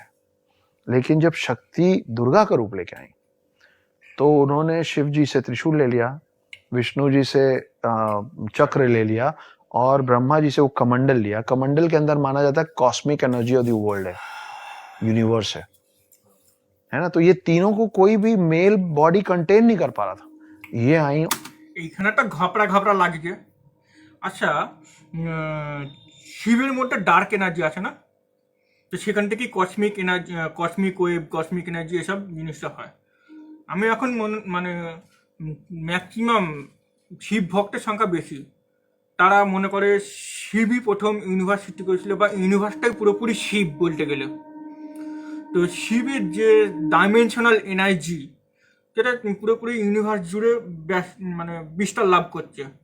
দ্যাট ইউনিভার্সে দেখা যাবে 47% যদি হোয়াইট এনার্জি থাকে, বাকি 53% না 40% হোয়াইট এনার্জি, আর বাকি 60% হচ্ছে ডার্ক এনার্জি। তো এটাও শিবের একটা অংশ। ঠিক আছে, তাহলে শিবকেই মেনলি ইয়ে করা হচ্ছে, তাই না? আবার এখানে বলছে কসমিক ওয়েভ, কসমিক এনার্জি, এগুলো নাকি ব্রহ্মার। কোনটা মানবো আমি? শিবকে মানবো না ব্রহ্মাকে মানবো? সেই তো দুজনের মধ্যে সেই ছোট্টটা লেগে গেল। और इन्होंने सब कुछ कंटेन कर लिया महिषासुर को मारने के लिए। तो अब आप उसको थोड़ा साइंस में ले जाते हैं। इलेक्ट्रॉन, प्रोटॉन और न्यूट्रॉन मिलके एटम बनाता है, ठीक है। क्रिएटर, डिस्ट्रॉयर, प्रिजर्वर मिलके सृष्टि, पृथ्वी, ठीक है। और ब्रह्मा, विष्णु, महेश मिलके बनाते हैं शक्ति। तो पृथ्वी और धरती जो लोग बनाते हैं, वो पृथ्वी और धरती कुछ और नहीं है, सृष्टि कुछ और नहीं है, शक्ति है। इसलिए हम धरती माँ कहते हैं, कुछ और नहीं है, शक्ति है। इसलिए हम धरती माँ कहते हैं। और सर जैसे आपने बताया शिव जी के गले में हमेशा सांप रहा जाता है, तो वैसे हमने देखा है कि सांप का एक हमारे हिंदू माइथोलॉजी में या हिंदू कल्चर में एक रहा है इम्पोर्टेंस, कि कई लोग सांप को दूध भी पिलाते हैं। कहा जाता है कि सांप को कभी मारना नहीं चाहिए। शेषनाग के बारे में সাপ কখনো দুধ কলা খায় না।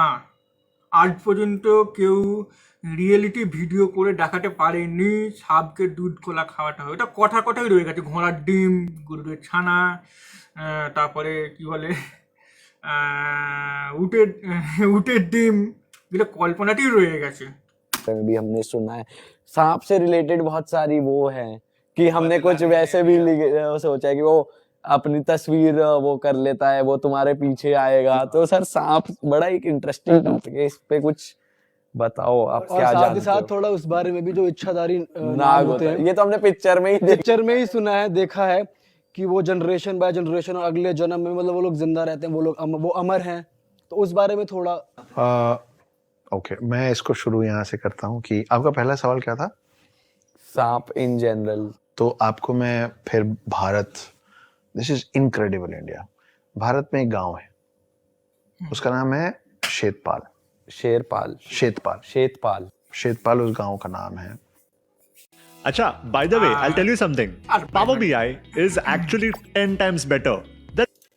उस गांव में जितने হয় কি ভিডিওগুলো মেনলি ডাউনলোড করে নিয়ে তারপর প্লে থেকে চালিয়ে দিতে, এভাবে মেনলি হয়। এবার এখানে তো এই করা গেছে, घर है ना, আমি वो जब ডাইরেক্টলি हर घर में उन्होंने एक बिल আর बनाया। মেনলি হচ্ছে আমি লাইভে ডাইরেক্ট কথা বলছি। অনেক ক্ষেত্রে কি হয় যে কথা মানে আলাদা করে ভিডিও করলে, ভিডিও করার পর সেটা কোথায় কোনভাবে কোনটাকে কীভাবে কন্টেন্টটাকে অন্য একটা মিম হিসেবে কন্টেন্টটাকে অ্যাড করলো, এইখানে এইভাবে এই শব্দ দিল, এইখানে এই কথাটা একটু ডিস্টার্ব হয়ে গেলে সেখান থেকে আবার নতুনভাবে প্রি রেকর্ড করা। তো এগুলো অনেকে করে। তো আমার ক্ষেত্রে আমি সরাসরি লাইভে বলে দেবো। তো আমি যেটা বলবো সেটা সরাসরি থাকবে, সেটা পরিবর্তিত হওয়ার কোনো চান্স নেই। অর্থাৎ আমি যেটা বলবো বুঝেই বলবো, সরাসরি এখানে থাকবে। और हर घर में एक सांप रहता है। उनके बीच में सांप की इतनी मान्यता है कि आज भी उनके घर में जब कोई नया घर बनता है ना, तो उसमें उसके लिए जगह, उसके लिए एक बिल बनाया जाता है। आज तक उस गांव में किसी सांप ने किसी इंसान को और किसी इंसान ने किसी सांप को नुकसान नहीं पहुंचाया। They have learned and they have lived to को। এই সেম জিনিস আমি যদি কোথায় বেশ বিড়ালের শহর কোথায় বেশ আছে, ওটা ইসলামিক কান্ট্রি ওটা। মানে ওখানে রাস্তা দিয়ে গেলেই মানে যেই যাক না কেন বিড়ালটাকে ঠিক আদর, মানে বিড়াল তার কাছে আসবে, তার গায়ে মাথায় হাত মানে নিজের মাথা ঘষবে, মানে আদর খাওয়ার চেষ্টা করবে বা কিছু খাবার মানে চাওয়ার চেষ্টা করবে যে আমাকে কিছু কিছু হাত বুলিয়ে দাও, এ করে, মানে যেমন করে হোক, যেমন হয় তেমনই করবে। আবার জাপানে গেলে জাপানে খরগোশ খরগোশেরা অটোমেটিক্যালি যে কেউ হোক না কেন তার কাছে খরগোশ চলে যাবে, অটোমেটিক গিয়ে তার কাছে গিয়ে কাকুতি মিনতি করবে, আদর খাবার ভান করবে। সে যদি পকেটে করে কিছু খাবার আনে সেটা চাইবে। আবার কিছু জায়গায় দেখা যায় পাখি, সেখানে নাকি পাখিরা জনগণের উপর পুরোপুরিভাবে বিশ্বাস করে নেয় বা তাদের যখন তখন তাদের গায়ে হাতে বসে, তাদের তাদের কাছে কিছু খাবার থাকলে সে খাবারটা খায়। আবার কিছু কিছু দেখা যাবে রেকুন ডগ অ্যাকচুয়ালি সব জায়গায় নেই, একটা বিশেষ একটা জায়গা থাকে, ভীত হয়, কিন্তু কিছু কিছু জায়গায় দেখা যাবে রেকুন ডগ পুরো পাবলিকের উপর নির্ভর করে বা পাবলিককে তারা বন্ধু মনে করে, অর্থাৎ পুরোপুরি পোষাপোষি ব্যাপার হয়ে গেছে তাদের কাছে। তেমনি এই গ্রামে দেখা যাবে যে ছাপগুলো প্রথম থেকে দেখছি যে না মানুষ তাদের কিছু করছে না, অথচ উল্টে তাদের সেবার জন্য করছে। ছাপেরাও দেখা যাবে বংশের পর বংশ জন্ম দেওয়ার পর তাদের ডিএনএটা কিছুটা চেঞ্জ হয়ে যাবে। তার কারণ হচ্ছে একটা কুকুর, সে যত আলাদাভাবে মানে অন্য মানে করে জন্ম হোক না কেন, জন্মের পরেই সে বাঘ দেখলে ভয় খাবে, তাকে আলাদা করে শেখাতে হবে না, সে এমনি ভয় খাবে। মানুষের ক্ষেত্রে আমি যে কেউ জন্মায় না কেন তাকে আলাদা করে শেখাতে হবে না, সে সাপ দেখলে এমনি ভয় খাবে। এখানে ক্ষেত্রেও তাই, সেই ভয়টাকে আস্তে আস্তে কাটিয়ে নেওয়া হয়েছে। সাপেরাও মানুষকে বন্ধু ভাবে আর মানুষেরা সাপকে বন্ধু ভাবে। वो एग्जिस्ट, वो एक साथ रहते हैं। और आप इसको गूगल कर लेना, शेतपाल है महाराष्ट्र में, आई थिंक, हाँ महाराष्ट्र में है। और मैं वहाँ गया हूँ, छोटे छोटे आपने देखा है? मैंने घर देखे हैं, और हर घर में, एंड व्हेन आई से हर घर, वो बोलने वाला नहीं, लिटरली हर घर में। मतलब जैसे हम लोग घर बनाते हैं ना, तो हम ईशान को छोड़ के रखते हैं क्योंकि हमको वहाँ मंदिर बनाना होता है। इस गांव के हर घर में एक बिल बनाया जाता है एक सांप के लिए। जब खाना बनता है तो सांप के लिए, जैसे आप डॉग पालते हैं तो you take care of that dog, कि भाई दूध रोज देना है तो सांप का ख्याल रखा जाता है। तो वैसी कुछ कहानी है कि भाई हमारे साइड में ऐसा है, और उसकी मान्यता भी वहीं से आती है, क्योंकि नाग एक ऐसी चीज है, नाग एक ऐसा जानवर है जो शिव जी के गले में है और विष्णु जी के साथ हमेशा रहता है। तो जो जब विष्णु जी जब राम बने थे तो लक्ष्मण जो थे वो शेषनाग थे। जब विष्णु जी कृष्ण बने थे तो लक्ष्मण जो थे वो शेषनाग थे। এই যে পঞ্চমুখ সাপ, এখনো লোক বিশ্বাস করে যে হ্যাঁ এর অস্তিত্ব আছে। মাঝে মধ্যে ফটোগ্রাফির মাধ্যমে এডিটিং করে অনেকে এই সাপকে এমনভাবে বসায় যেন অনেকে মানে অনেক ভক্তরা এটাকে খেয়ে ফেলে, বিশ্বাস করে নেয়। আজ পর্যন্ত কোনো জায়গায় এই ধরনের সাপ পাওয়া যায়নি, কোনো জায়গায় পর্যন্ত এইরকম ধরনের সাপ পাওয়া যায়নি কোনো জায়গা থেকে। जब विष्णु जी कृष्ण बने थे, अच्छा, तो ये बड़ी इंटरेस्टिंग सी बात है कि पहले रामायण हुआ, त्रेता युग में रामायण काल आया। तो त्रेता युग में रामायण हुआ था। अच्छा, সত্য যুগ 12 লাখ না কত, ত্রেতা যুগ হচ্ছে তারপরে আরো ওটা 13 না 14 লাখ হবে, 14 লাখ বছর ধরে ত্রেতা যুগ চলেছিল। ছোট্ট ত্রেতা দাপর এই 10 কি 9 এরকম। কলিযুগটা 8-9 হবে, আর দাপর যুগটা 13-14 লাখ বছর হবে। তো 13-14 লাখ বছর আগে, আচ্ছা তারও আরো 500 লাখ ধরে নিচ্ছি, অর্থাৎ আচ্ছা রাউন্ড ফিগার 20 লাখ বছর ধরে নিচ্ছি। 20 লাখ বছর আগে ত্রেতা যুগে রামায়ণ কাণ্ড ঘটেছিল। 20 লাখ বছর আগে মানুষের অস্তিত্ব কোনো বিজ্ঞানী দিতে পেরেছে? দিতে পারেনি। আধুনিক মানুষের গতি শুরু হয়েছে 25,000 বছর আগে থেকে, হোমোসেপিয়েন্স থেকে। 25,000 বছর আগে থেকে মানুষের জীবন গতি শুরু হয়েছে। তার আগে কোনো মানুষ ছিল না। राम না, মানুষ ছিল না বলবো না, এই homo sapien, homo Neanderthal, homo erectus, homo Denisova, এইরকম আরও যে মানুষের যে জাতগুলো ছিল, শিম্পাঞ্জি এইসব জাতগুলো ছিল, সেগুলো ছিল। विष्णु जी राम बने और शेषनाग बने लक्ष्मण। तो जब पूरा रामायण खत्म हुआ तो वापस गए तो शेषनाग बड़े नाराज थे। बोले आप बड़े भाई बन गए, मेरी कुछ चलने नहीं दिए, सब आपके मन की हुई, सब ये एंड के बाद एट द एंड, मतलब वापस जाने के बाद रामायण काल खत्म हो गया, राम और लक्ष्मण वापस अपने असल अवतार में विष्णु और शेषनाग के रूप में आ गए। तो वो शिकायत किए विष्णु जी को कि बहुत गलत है, आप बड़े भाई बन के वहां चला रहे हैं अपनी, मेरी कोई सुन ही नहीं रहा है। तो मुस्कुराए विष्णु जी, बोले कि कोई बात नहीं, अगली बार चलेंगे ना तो आप बड़े भाई बन जाना। तो फिर जब कृष्ण बन के आए तो बड़े भाई बलराम थे, दाऊ, तो वो शेषनाग थे, है ना। तो ये दोनों में, शिव में और हालांकि ये दोनों नाग अलग अलग हैं। शिव जी के जो गले में वो वासुकी हैं और विष्णु जी जिस पे विराजमान होते हैं, लेटते हैं, वो शेषनाग है। शेषनाग के पीछे और एक बहुत अच्छी इंटरेस्टिंग कहानी है। तो शेषनाग जब सागर मंथन हुआ था तो वो जो पहाड़ को उल्टा किए थे उसके नीचे तो विष्णु जी खुद लगे थे वो टर्टल के शेप में, कछुए के शेप में, और जो उसका मंथन करना था ना, सागर मंथन, तो एक तरफ सारे दानव पकड़े हुए थे, दूसरी तरफ सारे देव पकड़े थे। तो पकड़े क्या हुए थे? ऐसे टेक रस्सी পরে नहीं थी, বলি। वो शेषनाग को पकड़े थे। वो शेषनाग को घुमा रहे थे। হ্যাঁ, আসলে ব্যাপার হচ্ছে, আমি সেরকম কিছু বলতে চাইছি না, ভিডিওতে কমেন্ট আছে, কিন্তু ব্যাপার হচ্ছে এরা মেনলি এটা সাপোর্ট, ঠিক আছে, আসলে ভিউ দিয়ে দিচ্ছে, কিন্তু আমার বক্তব্য হচ্ছে যে ডিমোটিভেট তো আমাকে করা যাবে না চট করে।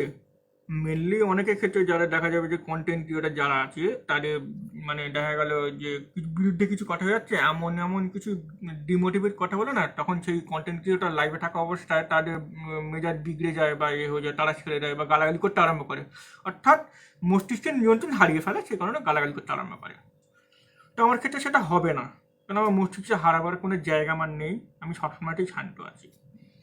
তো আমার একটা জিনিসই মানে বড্ড খটকা লাগে যে আমি বলছি যে আমি এই জিনিসগুলো যে ঘটনাগুলো বলছি, বা আমি যে বিষয়ে কথা বলছি, বা যে বিরুদ্ধে যেটা আমি বক্তব্য পেশ করছি, সেই বক্তব্যটাকে ভুল প্রমাণ করার জন্য কোনো রকম যে লজিক্যাল যে বক্তব্য, মানে আমি ভুল বলছি সেটাকে প্রমাণ করতে হবে, তার কোনো প্রশ্নপত্রই করা হচ্ছে না। না, প্রশ্নপত্র করলে তবে তো আমি আরও বেশি নিজেকে পাজেল করে ফেলতে পারবো না, তবেই তো না বুঝবেন হ্যাঁ ডিসিএম ক্লিয়ার হেরে যাচ্ছে, এমন ওর নাস্তিকতা এইখানেই শেষ হয়ে যাচ্ছে,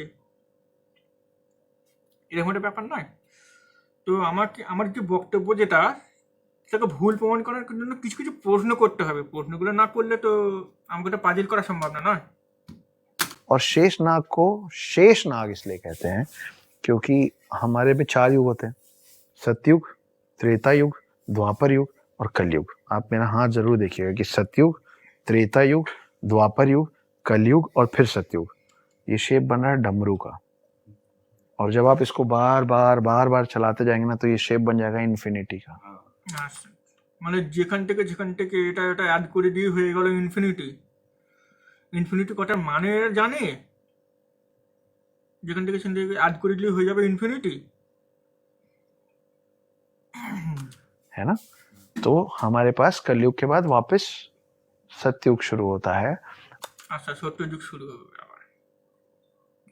और जब कलयुग में सब खत्म हो जाता है ना तो जो एक नाग बचता है ना, जो एक नाग शेष बचता है, शेष मतलब होता है रिमेनिंग, वो है शेषनाग, कि उसका ना अंत है ना उसकी शुरुआत है, वो शेषनाग है। আচ্ছা, বিষ্ণুর নবম অবতার গৌতম বুদ্ধ, তাহলে গৌতম বুদ্ধ যদি নবম অবতার হয়ে থাকে, তাহলে গৌতম বুদ্ধর যে সংস্কৃতির সৃষ্টির ওপর যেভাবে এই বিষ্ণুরই ভক্তরা অর্থাৎ হিন্দুত্ববাদীরা যেভাবে আক্রমণ করেছে প্রথম থেকে, অনেকদিন আগে থেকে, বহু পুরনো থেকে যেভাবে আক্রমণ করেছিল, আমার তো মনে হয় না, বা আমার তো মন বলছি যে আরও যে যারা আছে তারা তো একটা জিনিস চিন্তা করতে পারে যে এটা ব্রাহ্মণ্যবাদীরা যেভাবে ওদের উপর আক্রমণ করেছে, এটা তো মনে হয় না যে ওটা ব্রহ্মার নবম অবতার বলে যে গণ্য, এটা তো আমার মনে হয় না। কী করে হবে যদি এরকম সত্য থাকে? আচ্ছা, ব্রহ্মার আর একটা অবতার হচ্ছে পরশুরাম। ব্রহ্মার অবতার একটা পরশুরাম যদি, আচ্ছা 6 নম্বর অবতার কি, হয়তো 6 নম্বর অবতার হতে পারে। তো পরশুরামের সঙ্গে রামের যুদ্ধ কেন হতে গেল? দুটোই তো ব্রহ্মার অবতার নয়? তো পরশুরামের সঙ্গে রামের যুদ্ধ হওয়া মানে এখানে তো একটা জিনিস প্রমাণ পাওয়া গেল যে ব্রহ্মার যে অবতারগুলো মানে পৃথিবীতে এসেছে তাদের মধ্যে কিছু গন্ডগোল হয়েছে, ব্রহ্মা সেটা কন্ট্রোল করতে পারে না, এইখানে পৃথিবীর মধ্যে যুদ্ধ গড়বড় আরম্ভ হয়ে গেল। কিন্তু এবারে আমাদের ভারতবর্ষে বিভিন্ন রকম এই হিস্টোরিক্যাল রিসার্চ করে বিভিন্ন রকমভাবে পরশুরামকে কাল্পনিক চরিত্র প্রমাণ করা হয়েছে, অর্থাৎ পরশুরাম নামে কেউ ছিল না। পরশুরাম যদি এখন কাল্পনিক চরিত্র হয়, তাহলে রামের সাথে কার যুদ্ধ হয়েছিল একদম শেষে, রামায়ণ 7 কাণ্ড ঘটে যাওয়ার পর কার সাথে যুদ্ধ হয়েছিল? तो सर ऐसा हो सकता है कि ये कलयुग दोबारा आया हो कभी पहले, मतलब कलयुग जैसे अभी चल रहा है, मतलब ये कौन सी तो साइकिल, ये कौन सी किसी और साइकिल का हो? প্রমাণ দিতে পারে না, পারবেও না দিতে। এরা কীরকম বলবে, হ্যাঁ আমি দেখেছি এটা হয়েছে, আমি স্বপ্নে দেখেছি এটা হয়েছে, বাস্তবে দেখেনি, আর চোখের সামনে দেখেনি, স্বপ্নে দেখেছি এটা হয়েছে। এটাই কিন্তু যুক্তি ধরে চলে আসছে, এটাই কিন্তু আবার হবে। এক্ষেত্রেও তাই, সত্য যুগ যে আদৌ ছিল তার কোনো প্রমাণ আছে? বৈজ্ঞানিকভাবে কোনো প্রমাণ নেই। तो इस पे मैं आपको एक और इंटरेस्टिंग बात सुना। तो ये जो 4 काल हैं, हाँ, देखिए वेस्टर्न कल्चर जो है ना, उसमें वो लोग मानते हैं कि टाइम लीनियर होता है। वेस्टर्न कल्चर में माना जाता है कि टाइम लीनियर होता है, हमारे में कहते हैं कि काल चक्र होता है। आप डिफरेंस ऑफ बिलीफ देख रहे हैं कि उनके लिए टाइम ऐसे चलता है और हमारे लिए टाइम ऐसे चलता है, हमारे लिए टाइम साइक्लिक है। বাহ, আচ্ছা তাহলে আমাদের বেদান্তকে ব্যাখ্যা করে এইটা কি বিশ্লেষণ করা যাবে বা এক্সপ্লেনেশন করা যাবে যে আমাদের বিশ্বব্রহ্মাণ্ডের যখন থেকে সৃষ্টি হয়েছিল সেখান থেকে এক্সপ্যান্ড করছে, অথচ এই এক্সপ্যান্ডটা কেন রিসাইকেলিং হচ্ছে না? এটা কি ব্যাখ্যা করা যাবে?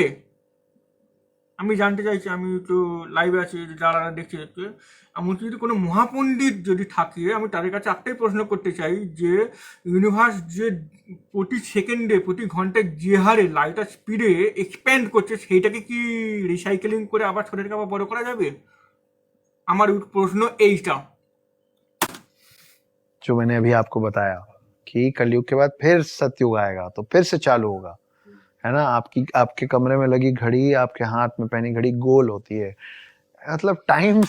এই যে মানে উৎকট ধরনের লজিককে টেনে আনছে, উৎকট ধরনের লজিককে টেনে আনছে। এবার আমি বলি, আচ্ছা ঘড়ির যে কাঁটাটা ঘুরছে, যে এক পাক ঘোরার পর সঙ্গে সঙ্গে সেটা কি আবার প্রথম থেকে ফিডব্যাক করে, মানে প্রথম থেকে যেরকম প্রথমে যে ভ্যালু ছিল সেটা কি আবার আনে? ঘোরার পর থেকে তো 2 পাই হবে, তারপর একটা 4 পাই হবে, তারপর একটা 6 পাই হবে, তারপর একটা 8 পাই হবে। তাহলে 8 পাইয়ের পরে কেন আবার 2 পাই কেন আসছে না? এটা আমার প্রশ্ন। গোল্ড রেশিও যে থিওরিটা, এটা তো মিলছে, মানে ইনফিনিটি সিরিজ হয়ে মানে পজিটিভ হলে সামনের দিকে হবে, নেগেটিভ হলে পেছন দিকে যাবে। স্ক্রু মানে লেফট হ্যান্ড স্ক্রু বা রাইট হ্যান্ড স্ক্রুটা ভেক্টরের সিস্টেম, তো এইটা নিয়ে আমি আলোচনা করছি না। তো গোল্ড রেশিও থিওরিতে যেটা দেখানো হয়েছে, যে ঘড়ি যেটা ঘুরতে অনন্তকাল ধরে যেটা ঘুরছে, টাইম এগোচ্ছে, ডেট পার হচ্ছে, দিন যাচ্ছে, বছর যাচ্ছে, কী বলে শতাব্দী যাচ্ছে, কিন্তু ওই যে 2020 সাল কি আবার ফিরে আসবে? সে উত্তরটা কে দেবে? साइक्लिक होता है, टाइम बार बार घूम के आता है। এই তো অপব্যাখ্যা না, আমি তো বললাম না বিজ্ঞানকে অপব্যাখ্যা করছে বেদান্ত। तो मैंने 2 लाइनें लिखी थी कि जहां से चले थे फिर वहीं आकर ठहरे हैं, एक उम्र लग गई समझते कि दुनिया गोल है, तो समय गोल है। এই যে আরেকটা অপব্যাখ্যা করলো যে পৃথিবী গোল, ওই কারণে বারবার জিনিস ফিরে আসবে। আমি এটা বলতে পারি, যে আচ্ছা এটা বলবো নিউটনের আগে বলবো, ঠিক আছে, নিউটনের আগে বলবো। আমি গ্লাসে করে জল খাচ্ছি, গ্লাসে করে এইভাবে ধরে জলটা খেতে পারছি না, কিন্তু যা ঢাললে দেখছি জলটা মাটির দিকে আসছে, তার মানে মাটি জলটাকে টানছে। তাহলে কেন না পৃথিবী একটা বড় অবজেক্ট, পৃথিবী এই জলটা যেহেতু পৃথিবীর জিনিস, তাই পৃথিবী টানছে জলটাকে, কিন্তু ব্যাখ্যা করতে পারছে না জিনিসটা কি। ও বলে দিলে হ্যাঁ পৃথিবী জল টানছে, এই জন্য এইভাবে জল খাচ্ছে। এও তাই, पहली बात। গোল दूसरी तो एक গোল অবজেক্ট, তাই এই জিনিসটা ঘুরিয়ে ফিরে আবার একই জায়গায় ফিরে আসবে। এবার এই জিনিসটা এরকমই বলতে চাইবে যে কেউ কাউকে যদি বলি যে পৃথিবী এক প্রান্তে হেঁটে যেতে, সে হাঁটতে সে একই জায়গায় ফিরে আসবে। বলবে হ্যাঁ এটাই তো প্রমাণ যে সেই টাইমটা সাইকেল হচ্ছে টাইমটা। যদি আমার কথা বলে একটুখানি অসুবিধা হচ্ছে, ছোটোবেলা থেকে একটুখানি জুড়ে যাওয়ার স্বভাব, সে কারণে আমার একটু অসুবিধা হয়, তো সেটা একটুখানি ইয়ে করলে হবে। তো সেটাই বলছি যে সাইকেল, সেই টাইম সাইকেল, এখান থেকে ওর দেখে দিলে টাইম সাইকেল, এটার কোনো লজিক হয়? एक बार ऐसा हुआ था कि कृष्ण जी के पास, इस युग खंड में बात कर रहा हूं मैं, ठीक है, इसके बाहर क्या हुआ, मल्टीवर्स है ये, है ना। तो कृष्ण जी के द्वारपाल दौड़ते हुए মাল্টিভার্সের কোনো প্রমাণ বেদান্ততে নেই। অর্থাৎ কৃষ্ণের মুখে যে বিশ্ব দর্শন হয়েছিল সেটাতে শুধুমাত্র এই সূর্য তারা নক্ষত্র এইটুকু দেখানো হয়েছিল, তার বাইরে কিছু দেখানো হয়নি, মাল্টিভার্স দেখানো হয়নি তার বাইরে। অর্থাৎ আমাদের পৃথিবীতে সায়েন্টিস্টরা হাইপোথেটিক্যালি এটা দাবি করেছে যে হয়তো মাল্টিভার্স থাকতে পারে, সঙ্গে সঙ্গে এরাও মাল্টিভার্স করাটা উচ্চারণ করতে আরম্ভ করে দিল। हुआ है द्वारका में, तो उनका दरबान वॉचमैन वो दौड़ते हुए अंदर आया कृष्ण जी के पास और बोले वो ब्रह्मा जी आए आपसे मिलने। तो कृष्ण जी बोले अच्छा, उनसे पूछ क्या होगी कौन वाले ब्रह्मा जी हैं वो। तो दरबान कंफ्यूज्ड, दरबान बोला ठीक है भाई आप बोल रहे हैं मैं पूछ लूंगा। वापस चले गए, बोले वो कृष्ण जी पूछ रहे हैं आप कौन वाले ब्रह्मा हो। तो ब्रह्मा जी भड़क गए, बोले कौन वाले ब्रह्मा मतलब क्या, एक ही होता ब्रह्मा। तो फिर वो पैर पटकते हुए हटो यहाँ से और करके कृष्ण जी के पास आए। तो कृष्ण जी से पूछे कि आपने ऐसा क्यों बोला कि कितने वो होते हैं, मैं कौन सा हूं। तो फिर कृष्ण जी ने असली चीज उनको दिखाई। तो जब कृष्ण जी ने उनको सारे रेल्म्स खोल दिए ना, तो ब्रह्मा जी ने देखा कि बहुत सारे लोग स्वान पे बैठ के उड़ रहे हैं, 4 सिर वाले, तो बहुत सारे ब्रह्मा थे। और सब आके फिर नतमस्तक हुए कृष्ण जी के, क्योंकि कृष्ण तो विष्णु अवतार है। तो ब्रह्मा जी को समझ में आया कि oh shit, I am not the only one, we have more. और ऐसी दूसरी बड़ी इंटरेस्टिंग कहानी रामायण से जुड़ी आती है।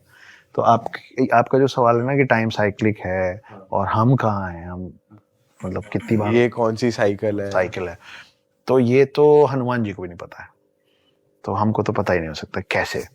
तो क्या है, हनुमान राम के बहुत बड़े भक्त है ना, वो मतलब वो उनके बिना जीना ही नहीं चाहते। लेकिन जब रामायण खत्म होता है तो राम को तो वापस जाना है विष्णु अवतार में, लेकिन हनुमान जो है वो 7 इमॉर्टल, 7 चिरंजीवी में से एक है, तो उनको तो युग में यहीं रुकना है इसी पृथ्वी में। अब ये तो नियति है कि राम को जाना ये भी नियति है और हनुमान को रुकना ये भी नियति है। लेकिन हनुमान इतने बलशाली हैं कि उनको समझाए कौन, वो तो राम के लिए राम से भी लड़ने को तैयार हैं, है ना। तो राम क्या करते हैं कि, तो ऐसा इस बार भी हुआ कि त्रेता युग में राम को वापस लौटना था। हनुमान बोले हो ही नहीं सकता प्रभु, या आप यहाँ रहेंगे या मैं आपके साथ चलूंगा, मैं आपकी सेवा करूंगा। तो उन्होंने जमीन पे एक छोटा सा क्रैक बनाया जब हनुमान नहीं देख रहे थे, तो राम ने, और उन्होंने अपनी एक अंगूठी उतारी और उसके अंदर गिरा दी। और राम जी ने बोला कि ओह उप्स, हनुमान मेरी अंगूठी गिर गई, प्लीज ले आइए। हनुमान सूक्ष्म रूप में उस क्रैक के अंदर घुस गए। अब वो जाते गए वो पाताल लोक में पहुंच गए। पाताल लोक में उनको शेषनाग मिले। तो शेषनाग बोले यहाँ क्या कर रहे हैं आप महाराज? तो बोले वो मेरे राम की अंगूठी गिर गई, ढूंढ रहा हूँ, मिल ही नहीं रही है। तो शेषनाग मुस्कुराने लग गए। तो हनुमान जी ने बोला कि आप क्यों हंस रहे हैं? बोले आप फिर बुद्धू बन गए इसलिए। बोले मतलब? बोले वो देखिए, जब वो पलटे ना तो वहां अंगूठियों का पहाड़ बना हुआ था। तो हर बार त्रेता युग में राम ऐसे ही बुद्धू बना के हनुमान को छोड़ जाते। क्या आपको पता है एक हैप्पी फैमिली और डिस्टर्ब फैमिली में क्या डिफरेंस होता है? एक हैप्पी फैमिली की हर बार त्रेता युग में राम ऐसे ही बुद्धू बना के हनुमान গল্পটাকে এমন ভাবে সাজালো যাতে সবাই বিশ্বাস করে নেবে। আর এবার অনেকে শাস্ত্র মতে এবার এটা আছে বা অনেকে দাবি করে যে হনুমান এখনো বেঁচে আছে, হনুমানজি এখনো বেঁচে আছে, হনুমানজি এই পাহাড়ের ওইখানে আছে, ওই পাহাড়ের ওখানে আছে। ওটা তো কেউ গিয়ে তাকে দেখতে পাচ্ছে না, নেই, দেখবে কি করে? তুমি বলবে না ওকে ডাকা সম্ভব নয়, লোকচক্ষু আড়ালে থাকে। এই কেন বলছে কথাটা? এই কারণেই বলছি যে ডাকা সম্ভব নয়, কিন্তু কিছু তো বলে তো চালিয়ে দিতে হবে না, না চালালে তো জিনিসটা গন্ডগোল হয়ে যাবে। এই জন্য বলছি যে আছে আড়ালে, দেখতে পাচ্ছি না তো। हनुमान को छोड़ जाते। देखिए जो 7 चिरंजीवी हैं, कईयों को उनका नाम भी नहीं पता, इसलिए मैं बता देता हूँ। हनुमान, परशुराम, अश्वत्थामा, कृपाचार्य, वेद व्यास जिन्होंने महाभारत लिखी है, रावण का भाई विभीषण और राजा बलि। बाली सुग्रीव वाला बलि नहीं, राजा बलि सतयुग से आता है। उसकी अपनी कहानी जिसके चक्कर में विष्णु जी ने वामन अवतार लिया था। ये 7 लोग हैं, ठीक है? तो ये सातों चिरंजीवी ये 7 चिरंजीवी हैं, इमॉर्टल्स हैं, है ना? এদিকে খুঁজেই পাওয়া যায় না পৃথিবীতে, ইমর্টালটা নামেই বলছে, খুঁজেই পাওয়া যায় না। ভিডিও শেষে আরেকটা জিনিস বলবো, বলে নি অসুবিধা কি আছে? ये जब आए हैं तब से अभी और ये सातों कहाँ अभी मतलब पाताल वो अर्थ पे ही हैं। उसके लिए आपको द हिडन हिंदू पढ़नी पड़ेगी। अच्छा, क्योंकि मेरी कहानी का जो वन लाइनर है वो यही है कि एक आदमी 2020 में पकड़ में आया है जो ये कह रहा है कि मैं देवभूमि भारत में सतयुग से हूं, ना मेरी उम्र बढ़ती है ना मैं मरता हूँ। ये एक्चुअली आदमी है। पढ़िए। গল্প বলে দিল। কে বলেছে? 2022 না কবে বললো? से ना मेरी उम्र बढ़ती है ना पकड़ में आया है जो ये कह रहा है कि मैं देवभूमि भारत में, कि एक आदमी 2020 में पकड़ में आया है जो ये कह रहा है कि मैं देवभूमि भारत में सतयुग से हूं, ना मेरी उम्र बढ़ती है ना मैं मरता हूँ। ये एक्चुअली 2020 সালে আমরা কেউ জানি না, কেউ খবর পায়নি এসব। সারা মিডিয়া এটা নিয়ে টলপাড় করা উচিত ছিল, কোনো টলপাড় বলে কিছু নেই। কোথা থেকে শুনেছে, কাকে বলেছে, তার কোনো প্রমাণ নেই, বিশ্বাস করবে কি করে? ভাঁওটাবাজি বলে দিলেই হয়ে যাবে? আমরা খবর পাবো না? ভারতবর্ষে এমন একটা বড় ঘটনা ঘটে যাবে, আমরা কেউ খবর পাবো না? आदमी है। पढ़िए। मैं रामायण का हिस्सा भी रहा हूँ और महाभारत का भी। मैं राम से भी मिला हूँ और कृष्ण से भी, और मैं वो 8वां चिरंजीवी हूँ जिसके बारे में दुनिया ने अब तक सुना नहीं है। और मैं ढूंढ रहा हूँ 7 चिरंजीवियों को जिनके बारे में हम थोड़ा बहुत जानते हैं। হ্যাঁ, এটা তো মানসিক রোগীগুলো কোথা থেকে আসে, এদেরকে আগে হসপিটালে পাঠানো উচিত এদেরকে। मेरे मन में कभी कभी ये सवाल आता है कि जब ट्रूथ एक है ना, ट्रूथ एक है और यहाँ इंडिया में, भारत में इतने सारे उसके प्रमाण भी है, तो ये सारी घटनाएं इंडिया के अराउंड ही क्यों है? या इंडिया से मिलता जुलता हमने सुना है कि चलो ईरान तक या वहां तक का है रामायण में भी कि एक किष्कंधार राज्य जो था वो अब अफगानिस्तान में शायद, है ना? बट मीनवाइल वेस्ट में या दूसरी तरफ हमारे गॉड्स का इतना क्यों नहीं है, या उनकी थिंकिंग हमसे इतनी अलग क्यों है? वो संस्कृत क्यों नहीं बोलते? जब पृथ्वी का तत्व एक है, जब देव एक है, सच एक है, तो इतने वो सबकी थ्योरीज इतनी ज्यादा ड्रास्टिकली डिफरेंट क्यों है? देखिए स्पिरिचुअल लेवल ना सबका अलग अलग होता है ना? आप दुनिया में খুব গুরুত্বপূর্ণ জায়গা এটা, এটা কিন্তু এইখানে আমি একটা পর্দাফাঁস করবো। খুব গুরুত্বপূর্ণ জায়গা। भारत के अलावा বললো যে মানে আরো ওয়েস্টের দিকে দেখা যাবে কি জিনিস কিন্তু একটু অন্যভাবে মানে চরিত্র প্রতি কিছু মেলে না কিন্তু একই জিনিস হবে হবে হবে হবে कहाँ सुने हैं पुराने समय में। अब वहां के लोग तो आ रहे हैं इस्कॉन टेम्पल, हाँ है ना, सब छोड़ छाड़ के राधा कृष्ण करने, है ना। कई लोग सदगुरु जी के पास आ रहे हैं, उसके पहले अनगिनत लोग ओशो के पास आ गए थे, है ना, सब त्याग के। लेकिन इन सब के पहले और ये सब सब त्याग के आ कहाँ रहे हैं, भारत ही आ रहे हैं। हाँ বাহ आप কি গর্বের সাথে মিথ্যে কথা বলে দিল ভারত চার হ্যাঁ इसके अलावा कहाँ सुने हो कि सब त्याग के चले गए। क्रिश्चियनिटी में ऐसे सब त्याग के जाने वाला सीन ही नहीं है। फादर्स हैं वो भी शादी करते हैं, है ना, नन्स हैं, एट टाइम्स वो भी उनका जब मन करता है वो छोड़ सकते हैं। हाँ आपको अभी मैंने सुधांशु त्रिवेदी एक पॉलिटिशियन है, আমি একদম ভিডিওর প্রথম দিকে বলে দিয়েছিলাম কন্ডিশনের মধ্যে ছিল যে ভারতের সাধু সন্তোষীরাও নিজেদের মায়া কাম মোহ সব কিছু লোভ লালসা ত্যাগ তো করছে কিন্তু তারা যখন ভক্তদেরকে নিয়ে মাঠে না সেখান থেকে সব কিছু পেয়েও যায় আমি এটা প্রথম থেকেই বলে দিয়েছি मैं उनका एक इंटरव्यू देखा था, उन्होंने एक इतनी मार्मिक बात बोली कि वो रच बस गई मेरे अंदर। हम ही ने शून्य क्यों बनाया? मैं आप ही के सवाल का जवाब दे रहा हूँ। क्योंकि अनंत काल का जो रास्ता है ना, इन्फिनिटी का जो रास्ता है, आप लोग मैथमेटिक्स पढ़े होंगे, infinite you can not calculate infinity, right. पर इन्फिनिटी का रास्ता कहाँ से होके जाता है? शून्य से होके जाता है।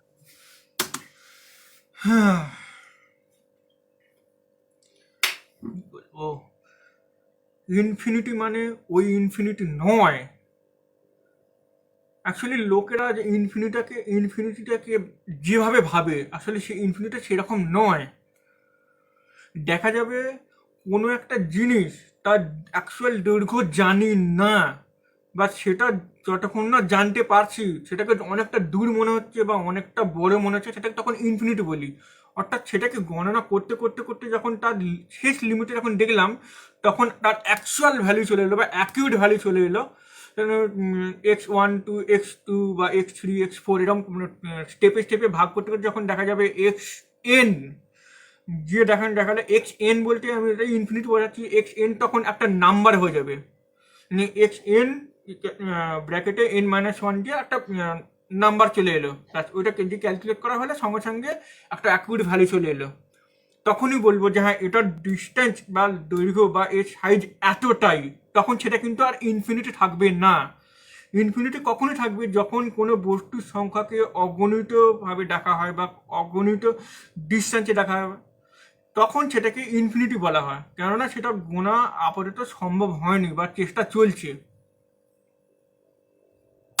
इन्फिनिटी क्या है स्पिरिचुअल लेवल में? ম্যাথামেটিক্স अध्यात्म, the highest level of spirituality is infinity.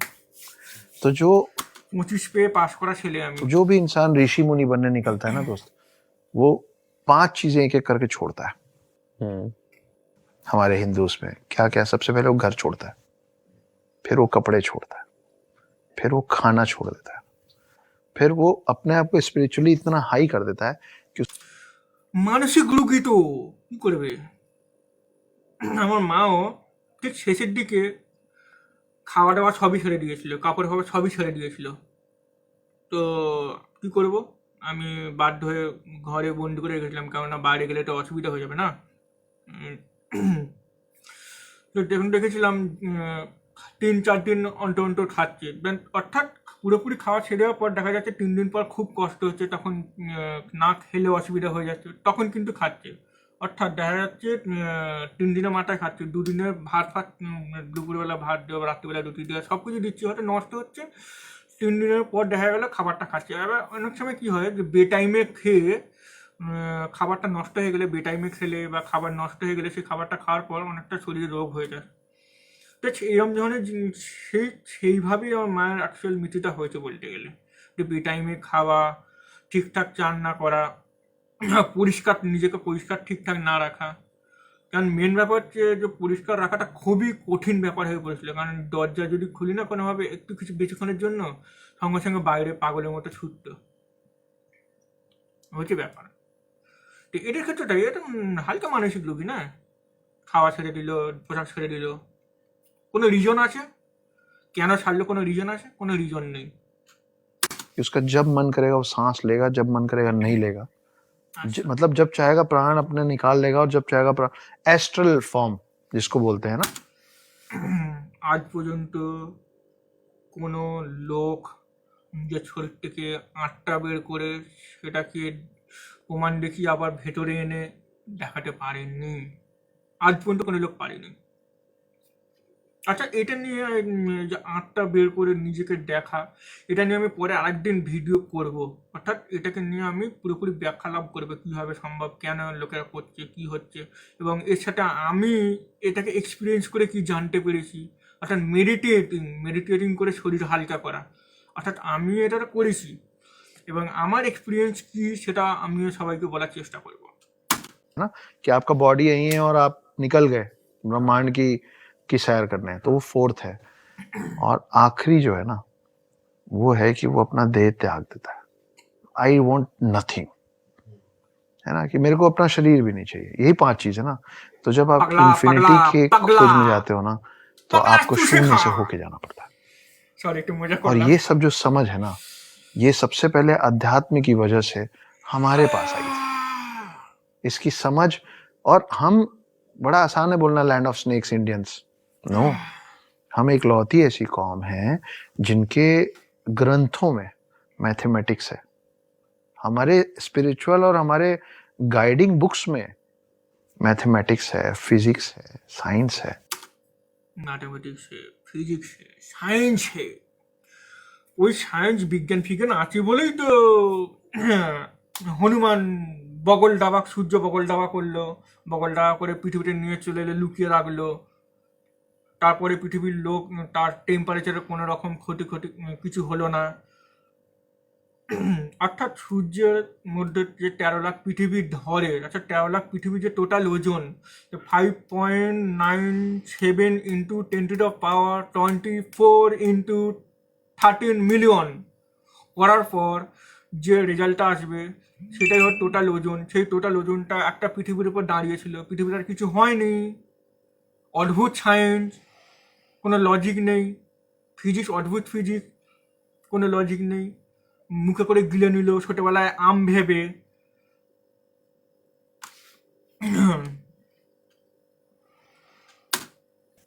आप बता दीजिए मेरे को दुनिया में कोई और ग्रंथ या कोई और रिलीजन जिसपे, ये तो हमेशा एंटी, কোনো ধর্মগ্রন্থে বিজ্ঞান বলে কিছু নেই, সবকটাই পুরো মাথা মোটা একটা বই। কোনো ধর্মগ্রন্থেই বিজ্ঞান বলে কিছু নেই। साइंस रहे हैं सब। हम हमेशा प्रो साइंस रहे हैं। We are the.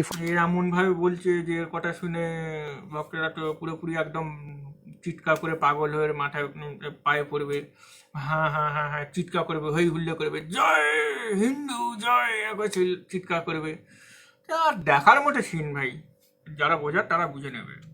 First plastic surgeon of the world, Sushruta नाम का आदमी पहला प्लास्टिक सर्जन है इस दुनिया का। 27 वॉल्यूम में किताबें लिखी, वो पर्शियन लैंग्वेज में कन्वर्ट। প্রোপাগান্ডা, প্লাস্টিক সার্জারি এটা প্রোপাগান্ডা, আর কিছু নয়। প্লাস্টিক সার্জারি পরে এসেছিল, ট্রিটমেন্টের দক্ষতার সাথে সাথে সাথে সাথে প্লাস্টিক সার্জারি এসেছিল। এটা প্রথমে যে ভারতে হয়েছিল এটা প্রোপাগান্ডা। তাহলে ক্যান্সারের ওষুধটাও ভারতে তৈরি হতো। কোভিড-19 যে কটা দুটো ভ্যাকসিন, ওগুলো ভারত থেকেই বেরোতো, বাইরে থেকে আসতো না। রাশিয়ার যে ক্যান্সারের ওষুধ আবিষ্কার করে বসে আছে, ভারত পারল না। ভারতে অত সাধু সন্তোষীরা বসে আছে, গুহার ভেতরে বসে আছে।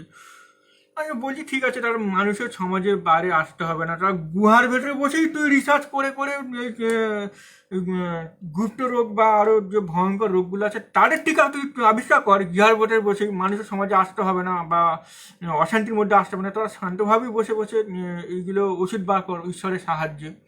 তা বার করার বেলায় নেই, বাহানা থালি। अरेबिक कंट्रीज पहुंची, वहां से इंग्लिश लैंग्वेज में कन्वर्ट हुई, यूके और यूएस पहुंची, और वहां से हमारे पास वापस आई प्लास्टिक सर्जरी बन के। और अब हम इस स्थिति में चले गए हैं कि हमको शल्य चिकित्सा बोल, শল্য চিকিৎসা প্রাচীন যুগ থেকেই ছিল।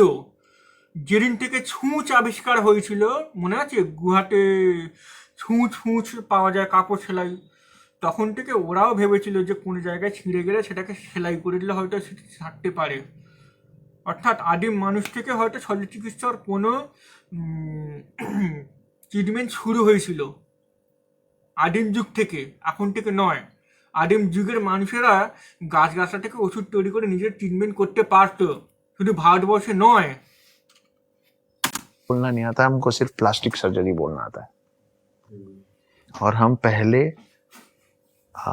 प्लास्टिक ভারতবর্ষ এরা তো মানে যে জিনিসটা কি বলবে, যেটা ভারতবর্ষে বারবার বলছে যে ভারতবর্ষ তো বলতে গেলে আমি ঠিক ডেটটা মনে পড়ছে না, ঠিক কত বছর মানে কত মিলিয়ন বছর আগে আফ্রিকা থেকে বেরিয়ে এসেছিলাম সেটা বলতে পারবো না।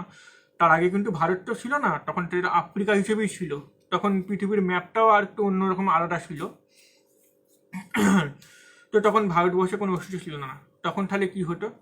তখন তাহলে শিব কোন কৈলাস পর্বতে বসে থাকতো? তখন তাহলে গঙ্গা কোথা থেকে উৎপত্তি হতো? ভারতের যে 7টা নদী তখন কোথায় ছিল? सर्जन है। आज भी पूरे भारत में आप बड़े हॉस्पिटल्स में जाएंगे ना, तो एक ऐसी मूर्ति बैठी रहती है ऋषि की, है ना, और वो दिखते ब्रह्मा जैसे, सिंगल हेडेड।